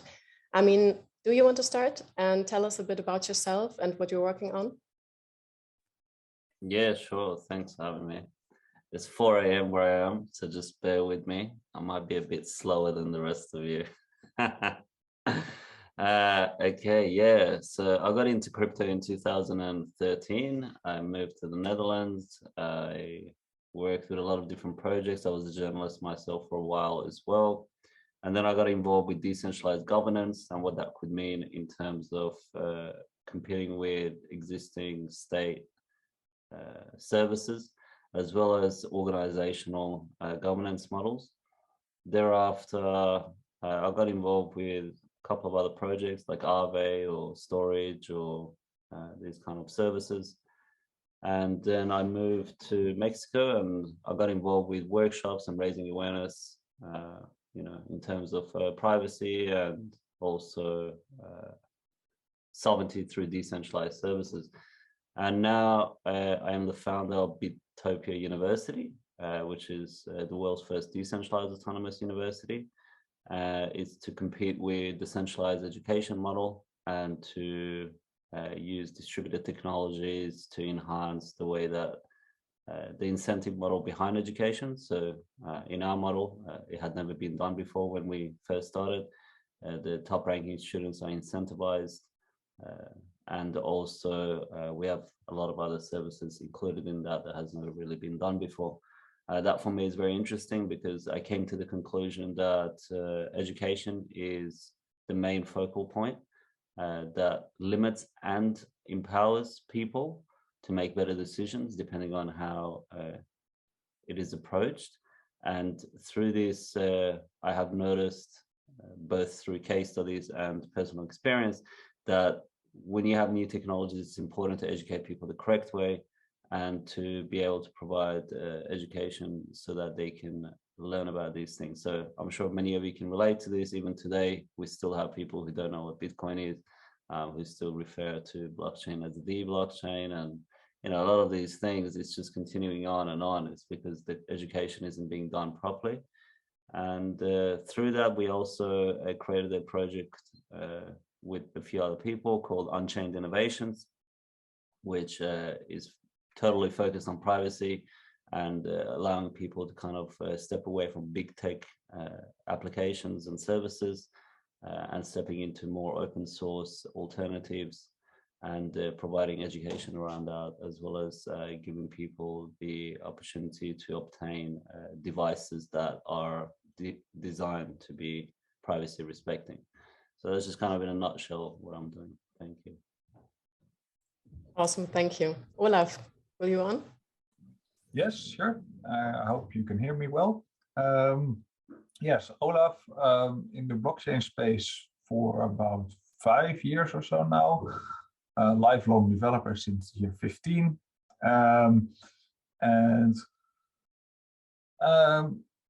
I actually stepped out of the blockchain space for a while because I was very fed up after I had some failed projects with some of the usability issues that came with private keys, especially on how you would explain to a lot of people how you could keep them safe. After quite a lot of research, including like the homomorphic encryption, zero knowledge proofs, I'm now working on a protocol called Nihilium that attempts to solve this in a non-custodial way. So where you can basically have a non-custodial forget my password functionality, completely decentralized and safe. So that's the one side I'm working on. And as part of the zero knowledge proofs research, I'm also building like a Tornado Cash style mixer for one of the mid-cap coins. Yeah. Awesome, thank you. Did you want to add something? Sorry. No, I'm fine. I was Okay, looking perfect. for my mute button. Okay, perfect. Karim, do you want to go on? Yeah, why not? Karim, I'm going to say it in Dutch because it's not doable in English. Stekelenburg is my last name. It's terrible. I'm from Animo Solutions, based in the Netherlands, and we work well, yeah, I'm not that much in the blockchain space. We work on SSI, self-sovereign identity. I was asked to fill in this spot, so I don't know, is everybody familiar here, or is it required to have a short introduction of what SSI is? I know the panelists are, but I could give a small description if that's Right, 2 SSI sentences. is. Let's try Sorry, 2 2 sentences. Okay, well, with SSI, we basically try to, or the SSI space, basically, or as I describe it, tries to model, sort of take the digital identity model and get it more in line with how a physical identity works, in the sense of, if you look at basic example, is an identity card or a passport, you get a document, physical document issued by the government in this case, and you have that document and you go around proving who you are to different kinds of authorities, but you have the authority over the document and who you show it to and not. Well, in the digital space, that is a bit more difficult because digital information is easily cloned, modified, copied, and there is no real way to guarantee that that was actually issued to you and it's not a document you got from someone else. And SSI tries to solve that by using cryptography, which Olaf knows way more about. So I'm happy he's here, he can fill in the gaps for me. So that's it in a nutshell. And with Animo Solutions, we work on mainly in the Aries space. Our main, it's an open source project, Hyperledger Aries, but we are the main contributors for the JavaScript framework. So we work on the framework level, but we also make applications for users on top of it, or for companies and clients. That was a little bit more than 2 sentences, I'm sorry. That's awesome, thank you. Amin, I have a question for you, because I've been reading a bit about you, of course, about all of you, and I discovered that you have been living on Bitcoin only for 3 years. And regarding the current situation in the finance system, I wanted to know from you, how important is privacy in finance, and what, I don't know, what has been your main takeaway from this period of time in your life? Yeah, thanks. There is a more updated version of that. So it's about 7 years. So that was a long time ago that was published. But yeah, I lived purely on Bitcoin for about 7 or 8 years across 3 continents, across more than 10 different countries. And I started at a time where there was no Bitcoin debit cards or anything like that. So I had to find very creative ways on how to exchange cryptos for the services or things that I needed to access. My experience is that, I guess 2 different sides to that, is that people have forgotten what cryptos were about in many ways. It started off at as a very different movement to what it has become now. You know, I still do a lot of workshops. I have 2 courses. One is on how to get a Swiss bank in your pocket, which teaches people about cryptocurrencies, on the sovereignty around money and the function of it. And the other one is around reclaim your digital privacy and freedom, which teaches people about privacy and implementations of it for non-tech people. People that attend these courses often are surprised when I tell them they can buy cryptos in person. They're like, what do you mean you can buy cryptos in person? Because the notion and the story, and I watched it change, and a lot of people warned about this, has been changed, that you can only buy cryptos through centralized exchanges, and that's all that people in a lot of cases know. And it's important that we note that we live in a bubble, and a lot of times we go to these crypto meetings, these crypto people, like right now, I don't know how many people are attending this event that don't know anything about what we're talking about and are just learning. And a lot of times we're just preaching to the choir, and it's just the same group of people going to the same group of events and learning about, talking about the same similar topics, and rarely does it include other people from the public that don't have these kind of concepts in their mind. So when you speak to the public, it's a very different notion. You know, people are just learning about what Telegram is, people are just learning about what Signal is. And you know, I've been using these tools for more than half a decade, And similarly for cryptos, it's the same. It's like, what do you mean you can buy cryptos off people? And I'm like, well, it started off as a peer-to-peer currency, right? So that was the way that it was always done, and that's the way that I like to do it, you know. And they find it surprising that a person could have earned cryptos and never bought it off a centralized exchange.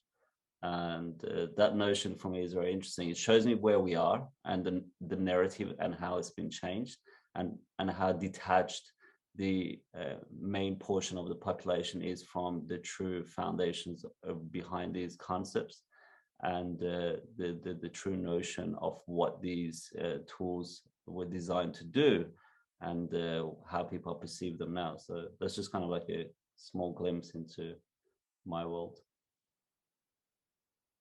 Awesome, thank you. I often think about how data in general is super, let's say, fragile, because we are entering Web3 and we see like Meta is moving into the metaverse already and all the big players are coming. And I think plebs are so super important in that space, because we form our future, and the more privacy focused people are building the future of Web3 and metaverse, I think the more we can gain from this. I don't know who wants to take on this, maybe Karim or Olaf. What are your thoughts on this? If I actually may add something to this question. Yeah, sure.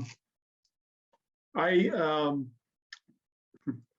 sometimes I need to remind myself of the fact that we're losing privacy as a society in general. And it's good to have something, a physical reminder of that. And I know I collect a lot of junk over time in the years, but sometimes I look back on this one. I don't know if you remember this one. This is the 2006 edition of Time magazine, and the person of the year is called you, because of the rise of social media back then, and the advent of YouTube specifically. And it's a reminder of how user-generated content became it's a de facto model for Web 2 applications, and how it started to lean on the input of people. And as a funny reminder after that, you just mentioned Meta. There's another edition 4 years later, specifically on Facebook, with the tagline, how it's redefining privacy. Specifically the question, is there a limit to how much we'll share? And we found that limit. It took us almost a decade, but yes. It's you know, and it's, in this case, I would say that it's indeed important to address this, like you just did. Okay, how are we perceiving what the current movements by these corporations who are trying to proclaim or claim these new areas of interaction, put it that way. Yeah. Yeah, so I think it's quite interesting when you talk about data collection and privacy anonymization, and where a lot of the space is going. And this is what you see, for example, with self-sovereign identity. And this is not an attack of it, but more that it's in an early stage at this point, where you quite often say, okay, let's do an education, and I get some verified credential. And I find this seems always like a very good system, but the question always comes, okay, as we know this, with how easy people share data, is the same laziness they also do with trust. So it's like, okay, I trust this university, but who says I can trust this university? Then there becomes some entity that says I'm gonna dictate who's trustworthy, or dictate, and this is that's usually recreating the pyramid that we already have, but with much less privacy, because everything that's dictated to be shared, or can be dictated to be shared, because okay, then we say, okay, we have to share that you're 18 at certain bars. Who's going to define that? Who is going to be the top of this hierarchy that eventually will create itself? And I think, and that's the same as, okay, then we say we can decide what we share. And okay, let's say I need to share my name, which means that if I go by an airport, they can basically become the new Facebook, right? Because then they get to collect all the data, and they know it's absolutely correct because that's what the system provides. And I think this is where a lot of development, or this is, I would say this is a certainty it will happen if we don't really think about privacy and anonymization of data very well, because even the simple concepts of a name is actually completely irrelevant to a lot of interactions. I mean, for social interactions, it's very nice for us humans, but for any interaction with the system, it's totally irrelevant, for example. Just like age, or like maybe for medicine, but that's particularly at certain points in time that you need this. And I think this is something that should be, looked at. And I think even from the side of what Amin is doing on the awareness that this can happen and this is happening, I think that's very important. And also on the side of Karim, that things like zero knowledge proofs should really be at the core of this all. And there's really, I think, should really go from the perspective, where should I not use it, instead of where should I use it. So that's my addition there. Yeah. Am I supposed to to say something here also? Okay, no, then I thought it was maybe an or an and. I don't know. Nerd. Yeah, well, I mean, I think if I got what you said, Olaf, right, it is. But you were saying like, who dictates what you can ask or not, right? And I think you have a very, very, very good point there, because it's such a difficult thing. We have it is. I mean, I think most of us here are really deep into the technology. So we are, I guess, almost technology fascists in the sense it has to be sort of perfect. It has to be, but we live in a culture where, you know, we have had Web 2. People are just used to share everything, and indeed, if you do not have an authority, which is not a popular word in this space, but with things like SSI, the verifier, if you will, still dictates what you have to provide in information. So they could like decline to offer their services to you based on, if you don't, like, they could still give you we have all nice, like, we have beautiful things like selective disclosure, don't reveal everything that is in the credential, etc. But yeah, if the verifier asks for everything, and if you don't provide everything, the result is, okay, you won't get our service, then what did it help? So I think indeed, zero knowledge proof should be at the heart, because also, and I think you were touching on that, if verifiers can still ask for the same data, we actually lose privacy, because now they know it's actually true. You know, it's not, we cannot just fill in a form with the bullshit name or whatever. No, now this data is actually yours. And another thing I notice especially the SSI space, is that a lot of people, it's sort of almost a religion in a way, like crypto is sometimes, like SSI solves everything. No, it doesn't. Because also and I think this is overlooked a lot, if I provide you that information, yeah, if you ask me for my date of birth or whatever, and I give it to you, nothing withholds you from storing that information, selling it to others. And the value of that data actually just increased, because they can be pretty sure it's actually my date of birth. I am completely lost on what the original question was, but so forgive me. But yeah, no, I think you have a very good point there, Olaf. I think I completely agree with you. Awesome, thank you. How does it look like if I'm a self-sovereign individual in the digital world? What do I have to look out for at the moment? Because I think a lot of noobs are entering the new digital world soon, and I think there will be a lot of already pre-made offerings on how privacy and anonymity could look like there.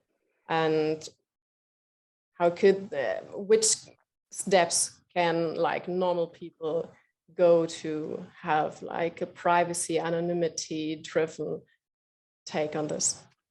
Oh, I would, if I may, I would say I think you're right. And normal people, let's not call them normal people, but people who are not super deep into this subject. I don't think you can ask of everyone to be as deep into these kinds of subjects. And sadly, there is indeed a lot of misconception around, okay, if I have a wallet now, if I have an identity wallet now, I'm safe. My privacy, my data is secured. Well, no. A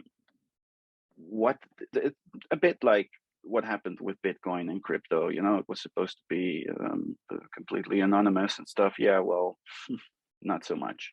Really depends on how you go about it. The answer to that, I'm still thinking about it, because in a way, you cannot ask everybody to be a privacy expert or a cryptography expert. So it would be good if there are organizations that are, saying, okay, this can be trusted and this can't be, but then again, you have an authority there, which could also, act in ways you don't want. So I'm afraid I don't have a ready philosophical solution for you here, but I'm very interested in Olaf's thoughts on this. Or I'm sorry, I know Olaf, so I'm saying his name a lot. I would wonder, in this case, wouldn't the responsibility be with the initiators of the projects providing these? I'd say so, definitely. Facilities. I'd say so, definitely, because because there are a lot of projects also out there that are marketing themselves as super privacy, ensuring, etc. And that is a huge claim to make. You can say, you improve privacy a bit, fine.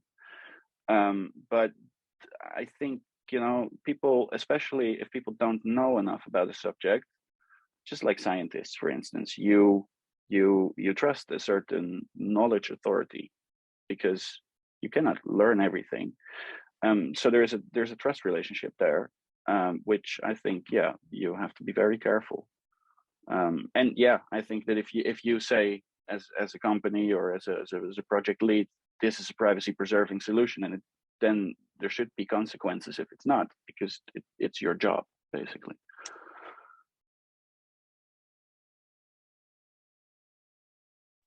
Thank you. Go on. Well, I was wondering with Amin, because he chose the route to anonymize himself in such a way. Was it in that case the facilities didn't help, at least not at the time when you did it? Would you still call it an option now for people to go that route? And is there enough facilitation by projects to let's say fully anonymize yourself at least for payments, what you did? It's definitely changed. It's much harder. There's a lot more tracking involved. Cryptos are definitely much more tracked. The problem is now majority of holders come through centralized exchanges, whereas back in 2013 and 14, majority of holders actually had it through mining and peer-to-peer transactions. Centralized exchanges actually didn't exist when I got involved. It was like what Mt. Gox was like one of the first major ones. And that was, it's changed a lot. And the more people go through centralized exchanges, the more they're stamping their ID on every single transaction that's being sent. The wallet address on the centralized exchanges don't change. So when you send and receive, majority of centralized exchanges just give you one address when it comes to, let's say, Bitcoin or other cryptocurrencies, where it's supposed to change after every transaction when we consider good wallets. So it's changed definitely a lot. I think that the point that people need to figure out is whether they're a slave or they're a sovereign individual. That's a good starting point. And I think people should be okay with if people want to be a slave. It's not our duty to tell people to respect privacy or honor privacy or care for privacy. All you can do as a person is provide that service and knowledge. And if people want to learn more about it, they can do so. But to say that every single tool should be private and privacy should be the central point for every single project, well, you're enforcing your own ideologies onto, like, you know, how people operate. Maybe some people are okay with giving away their personal information. Maybe if they need it for Google Analytics and they're happy with giving away theirs because in their industry, it's very useful as a tool. I don't like it. All I can do is support tools that I think are privacy respecting and just share the knowledge with people who are interested to learn more about it. So I think the differentiating point for me is very important to kind of acknowledge, do you want to be a slave or do you want to be a sovereign individual? And slavery can be through many different ways. It can be through digital slavery, it can be through psychological, emotional attachment, etc., etc. And once you establish that, then you figure out, well, who do I want to be? Then the environment around you can shape with that, rather than change things around you as the branch. So the root problem for me is, who do you want to be and what kind of a life do you want? So may I ask a follow-up question? Is that okay? Yeah. You said to provide the tools and information, and if people want to dig into it, then they should be able to. Don't you think that there is as for us nerds, that there is a sort of a responsibility to make it at least as easy as possible, so it doesn't have to be a study, but that those tools are readily available for everyone who wants to take that route, and that it's pretty easy to take that route instead of having to dive deep into what kind of keys are good and how trust works, etc. Yeah, I mean, that brings it back to my, like, for sure, that brings it back to, like, kind of the comment I made at the start, is that a lot of times the very people that are supposed to teach people live in a bubble and they are unable to communicate on a level that can reach the average person. So I've been to so many events, and I'm not going to make up statistics, but majority of people I deal with are unaware that the language and the method of communication they use is not for the average person. So they're talking about, zero, knowledge kind of systems, and the average person is still trying to figure out why WhatsApp is not a good idea. And that link and misunderstanding between the two worlds is very obvious once you kind of recognize it. So for sure, language should be very simple. It should be in layman's term. If you can't express your ideas in very simple forms, you should just spend some time maybe learning how to communicate better and, really start from the start. So I know through, for example, Unchained Innovations, a lot of people come through and they're just learning about Telegram and they don't know what Telegram is. And they're still giving out their phone number when they want someone to add them on Telegram, or they give away their email address. And it's like, well, you can set up a username. And they're like, oh, wow. And it's the conditioning through other services that never provided such pathways that has led them to go, oh, I didn't even know this was a thing. Oh, in Telegram, you can switch off, like, so people can't add you to a group. I didn't know you could do that. So these, like, very small steps compared to, like, obviously the conversation we're having right now. So it's good to recognize where majority of people are and where we are, and just creating a very safe bridge for them to cross into. And following up on that, for sure, that's important.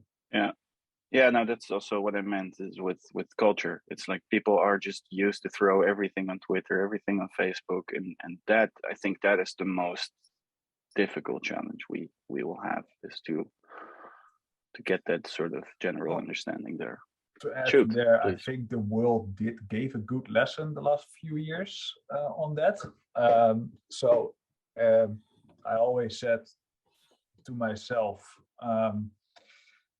the day everyone understands crypto is a world I don't want to live in, and I think that Venezuela, like countries like that, already know that. So I think it's, if we have a nice world, we should gradually go there. And yeah, I think that's important, and make the tooling ready when people wake up to the necessity for it. And that's not really a nice outlook or something like that, but I hope it will never be needed. And we see this, and I think one of the first steps a lot of people can do, especially when it comes to crypto money, is the first chance that you get it off the exchange, get it through a mixer. That's the first thing, and use it. Don't just keep it, try to go to bars, try to use it, get it through a mixer, taint it as anonymous, and then start using it. So a large circulating supply of the coins that you're actually using is being anonymized from the main central points that are the exchanges. But then again, that's for crypto people who are already in it. So yeah, but when you now see a lot of people that get new into the space, do see this odd control of governments on money and banking, and you see this now, I find it a very interesting discussion or subject that's going on now between Ukraine and Russian, because on one side crypto is bad, on the other side crypto is good, right? So this is a very, people can have a look at it and decide for themselves, and if it's a good thing or a bad thing. And if it's a good thing, if they think it's a good thing, they're probably going to look, okay, oh, it's a good thing because governments took power over like bank accounts and stuff like that. So now it becomes very close to a lot of people, at least subject to discussion. And I think that's already, yeah, it's not a nice lesson to be learned, but it's a good one, I would say. So just a very quick question, since I'm not into crypto money space that much myself. A mixer, is that something that can sort of re-anonymize my yes, so stuff like that? Okay, cool. Yeah, so the answer is you send something. Tornado Cash is one of the most known ones. You send some money in, and then a lot of people do that, and then with zero knowledge proofs. So like a VPN for you can't track it back to the contract anymore. So something go in black box and something goes out, and if that constantly moves, then it's essentially impossible to figure out where the money went. I have a follow-up question on that. Google the rest. One of the previous speakers mentioned that the problem is not just what you're sending, but it's also I think it was Jaya from NIM who mentioned that it's also the metadata is a problem. The fact that you're interacting at all with someone or some organization. So, given your advice, put everything through a mixer. Is let's say if the whole world would do it, that's a good. Let's say it would be a reasonable alternative through obscurity. But in this case, wouldn't you just be tagged by default, as you'll be one of the few people using it? And I'm asking this because I was part of a collective to develop a router specifically for journalists in crisis areas at one point. Yes. And they were tagged because they were using a VPN, and so they were. So the reason why I'm saying this is why this, I would say, this should be more of a general education point when it comes to crypto, because if everyone gets tagged, no one's tagged, right? So if you're just a few people doing it, so I've been calling up on Twitter as well. If you want to donate to any either Russian or Ukrainian cause, use these kind of tools, right? Because use them, because then anonymized coins get into circulation. The more they're there, the harder it becomes to say, oh, now you tag yourself. Yeah, if you're the only one, if you're like the, how you say it, I think the Matic bridge, I don't know which one, the bridge that got hacked recently, that basically whitewashed all their money through Tornado. Yeah, then it's like gets this wrong connotation. But now we get the public sentiment to say, okay, maybe it's a good thing. It becomes a personal security issue. And the more you do that, I think the better it is, and the harder it becomes to actually tag people for it. But yeah, on the other question, on the infrastructural side, yeah, if you just obviously you still use the normal internet, you still have, you could track things, you could, and I am also of the personal belief that if there is some well-organized, well-funded group, either government or private, that wants to find someone, they most likely will, and you would have to go to such extreme lengths over such a long time that's nearly impossible for everyone. But if you want to stay out of the group sweep, I would say, of, okay, we just grab a database from Binance, look at all the ID numbers and just match everyone, and out goes a tax event, right? I think that's, that's somewhere, those need to be blocked. And I think getting yourself private from these kind of large scale, like global intervention mechanisms is a good thing. I completely agree with that, because I mean, how bad would it be if they have to go to such lengths? There has to be a real motivation to find someone, and that is not going to be everyone. So indeed, it is these large sweeps that is the most dangerous. And to just a quick follow-up I had today about metadata, I heard a story.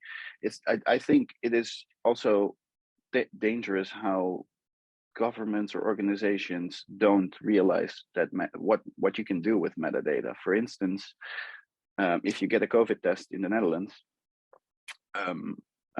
you can get your testing certificate, and then you can go to bars or whatever if you were negative or at least not positive. But they will send you a secure email, but only if you're positive.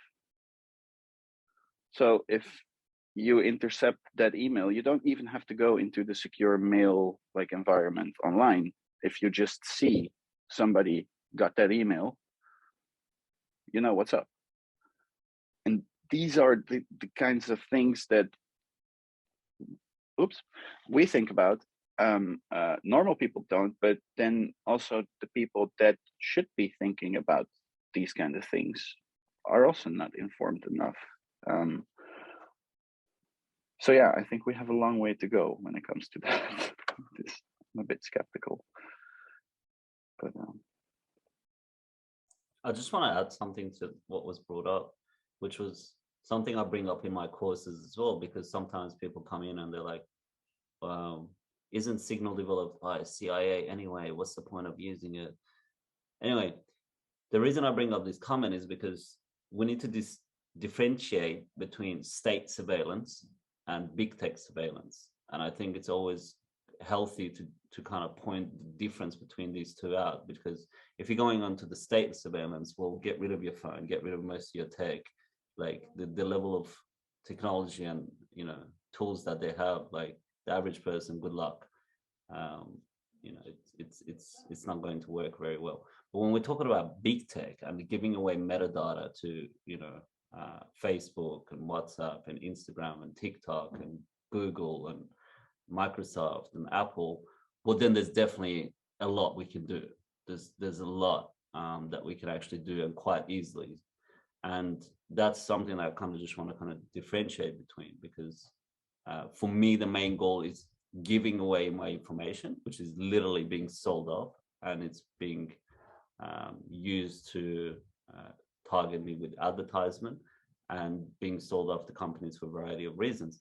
And what Karim kind of brought up is that with the COVID test, a lot of people used to say, well, this is being sold off to companies as well, because the DNA analysis and other things that are available from the tests. And they, people came out and they're like, oh, this is conspiracy, it's conspiracy theories. But no, we have actual data now that's just come out that's confirming these claims. And, no one signed the agreement saying, yeah, you can test me for the better good of society, because we don't want to spread this virus. But where's my agreement that I said you can sell this off to like other companies? This is very personal information. It's like biometrics, you know, it's not like my email address. It's my literally my biometrics. So there's definitely an issue and a misunderstanding where people are consenting by design, and the lack of understanding and the power they have to say no. Anyway, just want to bring up some of those points. And then you even have the people, and I meet quite a lot of them, who are like, who do realize, or not the scale, but realize that their data is being sold. But they're like, I have nothing to hide, you know? So people just, I mean, it's a classic, but the people don't realize what the value is of data. I'm actually and how far you can go. Sorry? I'm actually quite like that as well. I'm quite freely sharing a lot of my data. I actually, frankly, most of the time, I don't really care. I understand ads are being targeted. I understand that if there's some political narrative that tries to be pushed through the search engines, I know. But you understand. So I'm fine. That's the difference. But I also, I'm finding it damn useful that I can just use my PC and I just search an address and just open my phone. It's there, right? There's also really a lot of convenience in that. And well, that's what I said as well before. You either have to go to extreme lengths to really get rid of that, or, and that's also that's a personal choice, of course. Even though I'm quite on the privacy side of things, I'm like, yeah, okay, well, whatever, right? I mean, it does provide convenience, and I think a lot of people are with me on that, on the outside of the bubble, and that is, if our more private tooling does not provide similar level of convenience, it will not be mainstream. And I think that's up to the, so yes, so I think in there the just being private is only an added value for a very small group. And I think, but at least you make the conscious choice. You know, you know what you're giving away, and you know what you're getting back. So it's a trade-off. And I think a lot of people are just, they read a lot of privacy this, leak there, and they're, yeah, no, it's not really a trade-off, right? It's the same as like you have to do a COVID test. If you want to go to a bar, you can make a choice not to go to. That's not the same as with Google. It's not like you really have a choice other than inconvenience yourself extremely big, like heavily. Yeah, but that should be a choice, no? Because there are still a lot of services out there that is just, okay, give us everything, or we won't do business with you. And for instance, in a Google, having the option to say, you know what, just give me random stuff. Don't try to figure out what I'm looking for based on my previous search results. Then I have the choice. But there are a lot of services. I mean, Facebook definitely still is one of them, but it was more extreme years ago. Well, yeah, what other methods did you have if you wanted to communicate with your aunt on the other side of the world? You know, it's also, you get also the social pressure, or WhatsApp. I mean, I tried not to have WhatsApp while I was still studying, but it just, you know, every important stuff about what you have to do in school and stuff, it's all communicated there. So you're kind of also forced. But if those platforms at least would give you the option, and then still you have to trust them. But, no, I mean, you can trust that, of course. I mean, that's it's the same as with the privacy laws. I mean, it's rules for thee, not for me, right? That's well, let me ask a question about it, because Karim, you brought up conscious, and those privacy laws are very important, of course. Everyone should have their own copy of the GDPR of European, of course, always at hand, at the place where you're browsing. Now, I was wondering. I keep it next to my browser always. Like, okay. No, I'm wondering. Each one of you has a company. Karim, you got Anima Solutions. Olaf, you're building Helium as a project. Amin, you've set up Bitopia, and you're a part of Unchained Innovations. So these changes, these requests, they change at the let's say they have to start with product. So the foundation has to be, let's say, privacy aware. So by default, it has to be a choice to opt out, I would say, privacy, but that's a personal opinion. Given the fact that you're all business owners, would you accept, let's say, a limitation in your own business practice that would prevent you from being able to identify your customers?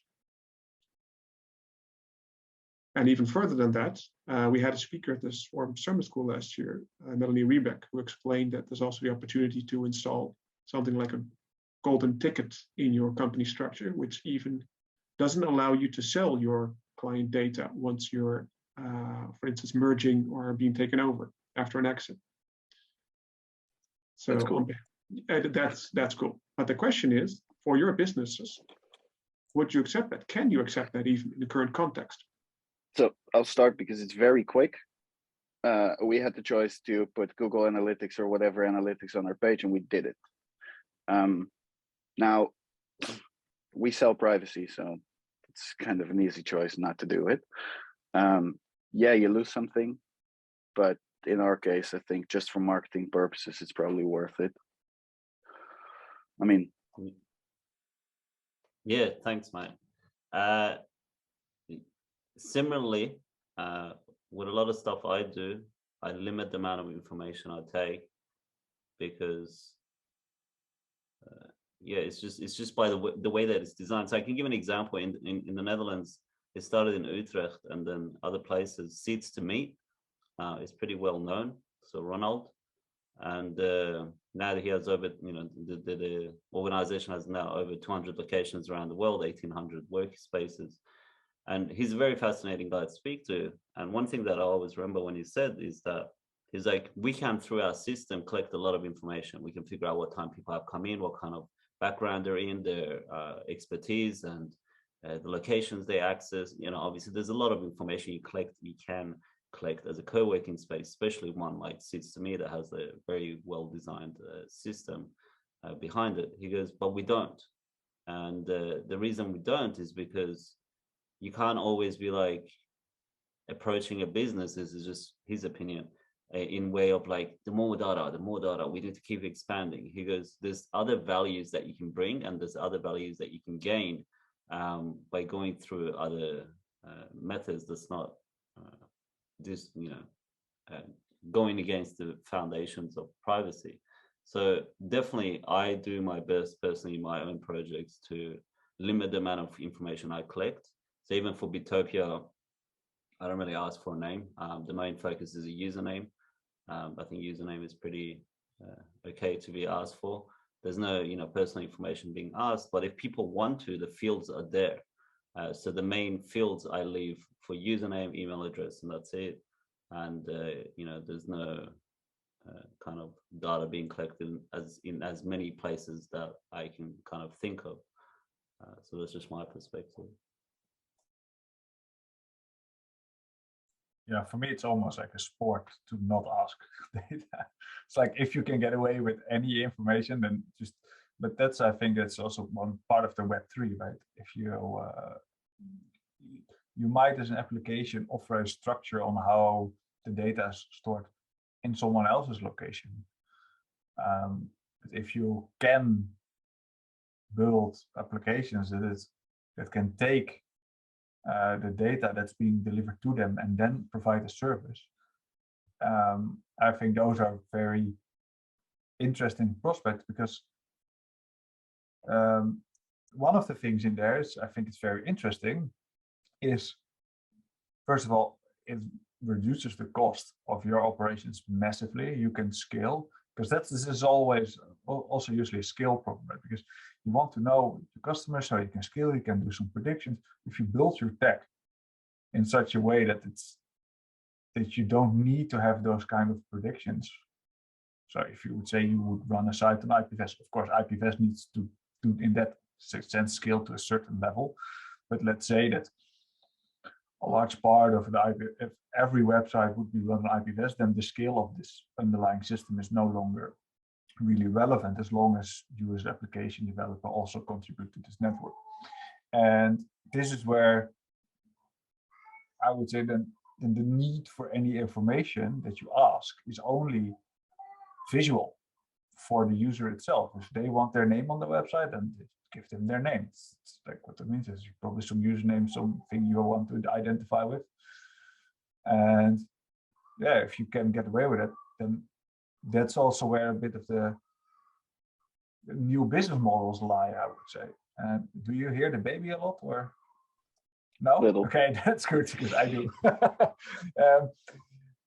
So yeah, I do find that yeah, I see it like a sport. Can I get away with as less information as I can? And this is actually one of those examples where I find it very fascinating in this space, and that's of course always the example of Shapeshift, when they actually got forced. This decentralized exchange that only wanted to do well, non-KYC as a non-KYC exchange, but they got forced by the SEC to basically ask for passports. And they morphed into a decentralized exchange with a DAO managing it, and basically say, okay, well, now we don't have to ask for it because there's no one you can take down. And I think that's a move we're going to see more and more. Similarly, I'd like to give that example of the availability on this side of things, is where you see now, I think the Anonymous group also hosted some of basically a spammer on IPFS. And so everyone could open that, and then your browser would go and spam all sort of Russian websites. It's very interesting, right? Because it's an easy way to make a bot, but it's also the one way to solve that particular problem is to run a website in a similar manner. And then you don't have a backend anymore. And then all of a sudden it becomes much harder to collect data. And then the move to a Web3 privacy anonymity style web becomes much easier. So basically, if you would run some IPFS sites that everyone opens on their page, you can basically take the entire internet down. Everyone's forced to move to Web3, including all of the privacy tooling, including all of the, of course, there's something wrong, but this is a way to to make others do it, right? So I think you made a very interesting point at the start, is business models don't have to be built around private data. And that's the thing we often, or basically always, when we're talking in these kinds of privacy discussions, we are talking about companies that have their entire business model relies on data. I mean, we have a Facebook that at some point had to figure out, I mean, probably also seen the Great Hack, or how the thing is called. But at some point they were just like, oh, okay, we need to scale, but we don't have the money. How are we going to make money? So they built their business model around that. Now Google also partly, and you know, all these companies, these big techs, are in the end doing that. But people often think that to run a business you need all this data, but you don't. You know, if you run a business that does something completely different, that just wants to service or provide a certain service or product or whatever to its customers, you need very little data. You don't need all this. You do when you run infrastructure, because you need some way to make money.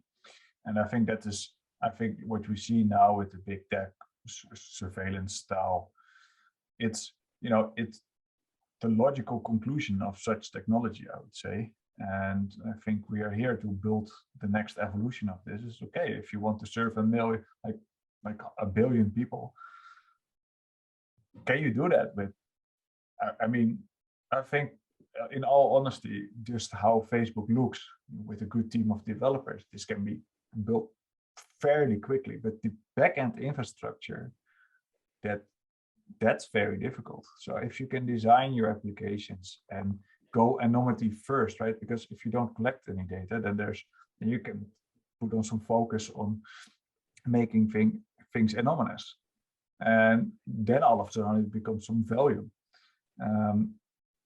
Yeah, so it's a logical conclusion, I would say, that Google and Facebook became surveillance companies, surveillance tech, simply because we gave it to them and they saw value in it, and it's the value is in the aggregate, not in a singular person. So if you can move away from that, yeah. Well, yeah, but there you also get, I think, into a code, because that's, I mean, you mentioned you have infrastructure and you need to pay for it. Completely true. But we are used to free software, I think, and because we could, you know, there are a lot of things that, I don't know, to-do apps or whatever. Yeah. Most of the apps in the App Store right now have a payment model behind it, which I sort of like. Not because, I mean, I also grew up in like pirating day and age, and software didn't cost me anything, which I loved. Even now I'm a software developer, I still like free software, but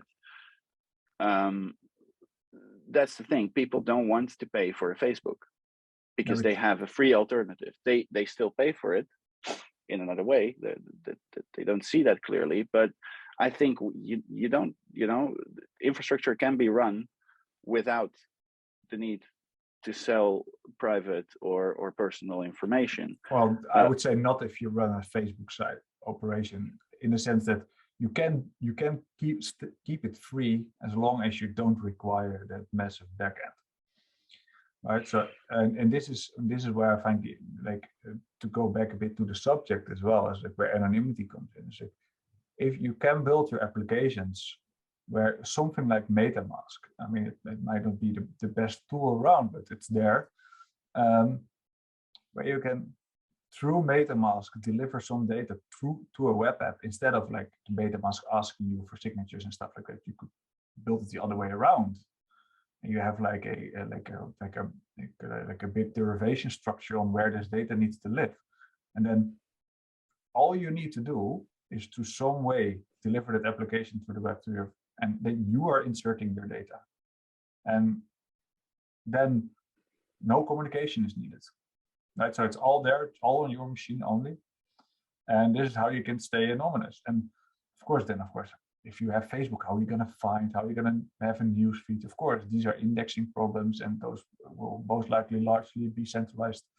So you are proposing a completely peer-to-peer alternative, right?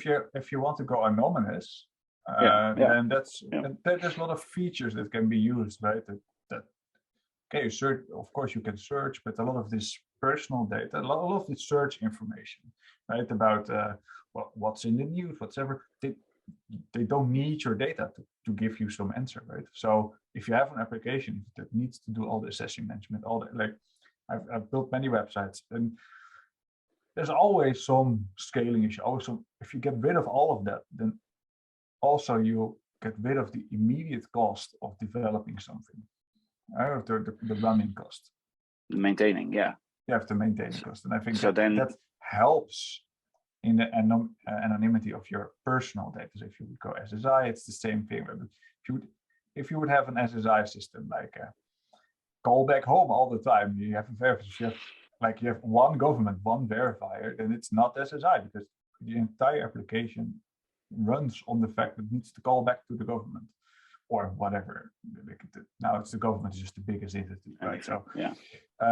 So if it needs to call back, then you lose your anonymity in your immediate.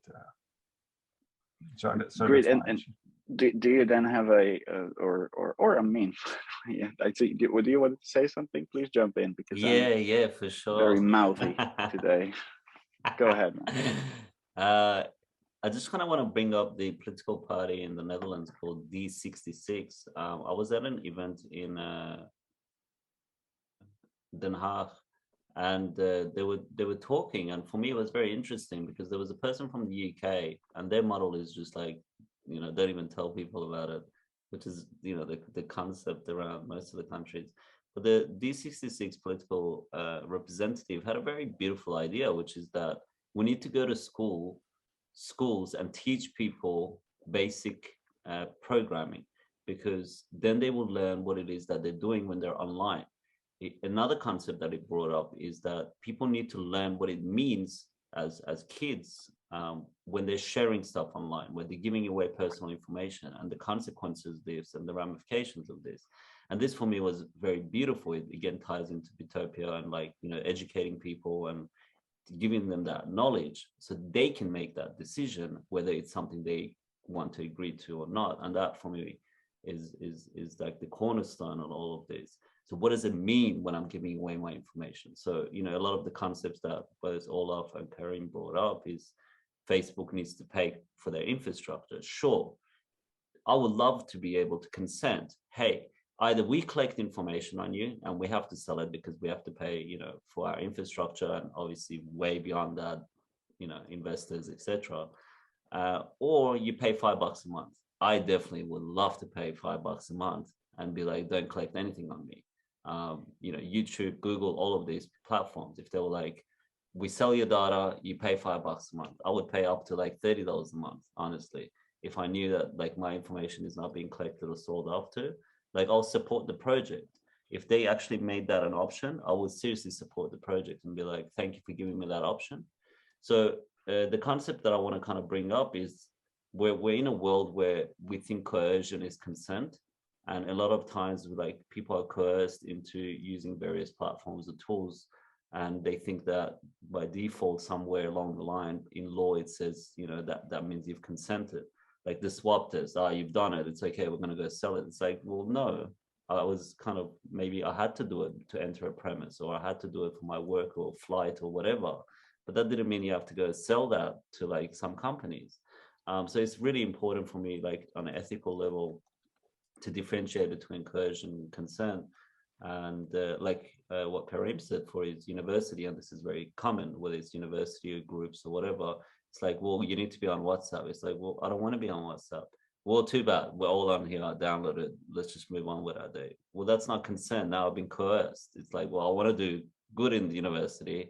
And the only way I can do that now, the only option you're giving me is WhatsApp. And now like my metadata and who I'm interacting with suddenly is being tapped into. And I don't know how many people are capable of getting a anonymized phone number and getting a VPN, a good VPN running so they can anonymize their metadata.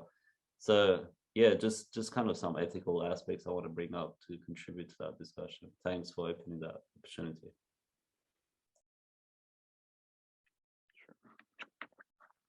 Awesome. Thank you so much, guys. I think we are at the end of our discussion already. And I want to thank you all for your contributions. It was super interesting. And I want to give over to Robert. Thank you, Alexander. Went a bit over time. I thought, okay, let's continue the conversation. Let's give you some room. Because I wanted to pose one final question. As we're the last panel today on the Reclaim Your Privacy Day, given the fact that we're right now in a world which is, let's say, mostly Web 2 dominated still. We've had the FANG corporations, and we have them. We've seen a slow rise in Web3 initiatives, and also them moving more into let's say the space in the economy offered by the existing organizations. And my question is, if we look at initiatives like Clearview, for instance, which has indexed over 3 billion images of people for image recognition, facial recognition, are we, with the focus on anonymization in this panel, are we too late for our society to make a change? Or can we still, with the right tooling, can we still make a difference? It's one all-round question I want to ask. I think in that case, theft will always be theft, and it will always be there. And this is what I mentioned before, is, well, we might not give it to Facebook now, but we might give it to the airport later. We attach some information to that, becomes even more valuable. I think eventually some law, some mechanism here needs to forbid that kind of aggregation, or force any type of aggregation with explicit signed consent, since everyone's using keys anyway. They can also sign consent for certain actions. And I would say that it might happen, but the fact that these toolings are so powerful and these aggregates are so powerful, and I mean, you can do great stuff with it. I mean, I studied AI myself. I mean, it's very good to have this kind of huge database. It's very nice. I mean, it's very dangerous, but very nice for scientific purposes.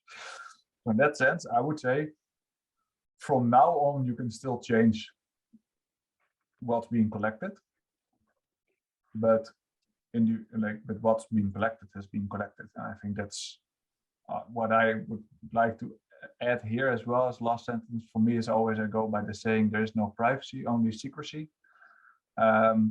So if it's out there, it's out there. It will be collected in some database somewhere. I think it's an inevitability. That's a beautiful sentence. I'm gonna have to think about it. But yeah, privacy is basically is just the assurance that other people want, which they can't if there's secrecy. It's a nice one. I'm optimistic, I guess, because why live else? No, are we too late? I think there's a big, yeah, as I've said, there is a big cultural shift, I think, that needs to happen, that is happening here, and that indeed, like, more leaks and stuff is coming out. It's like privacy is becoming a bigger thing in mainstream media. I don't like the word mainstream media, but whatever. But people are, starting to get conscious, but I think there is a long road still up ahead. But I also love the point Amin made is being self-sovereign also means having the choice to be a slave. Yeah, it should be your choice. It shouldn't be forced on you to be private. It's up to you, which requires some knowledge and information to make the right choice. But that's in the end up to the person itself. So thank you. Cheers, guys. I think I believe from my point, going after like what the concept behind parallel place in Czechoslovakia or Czech Republic is the way that I like to go about it, which is I'm not here to change the world. I used to have these concepts in my mind, though I believe for me what has changed is understanding that you create kind of parallel societies and where people can opt into based on their interests, and just letting people know, hey, we exist, and if you're up for this, come and join us. And that's been a lot more healthy for my psyche, rather than going and trying to solve all these like planetary problems, because a lot of times people might not care. And there's deep roots as to why they might not care, and we can break those down, and then they will come to the conclusion that perhaps they do care.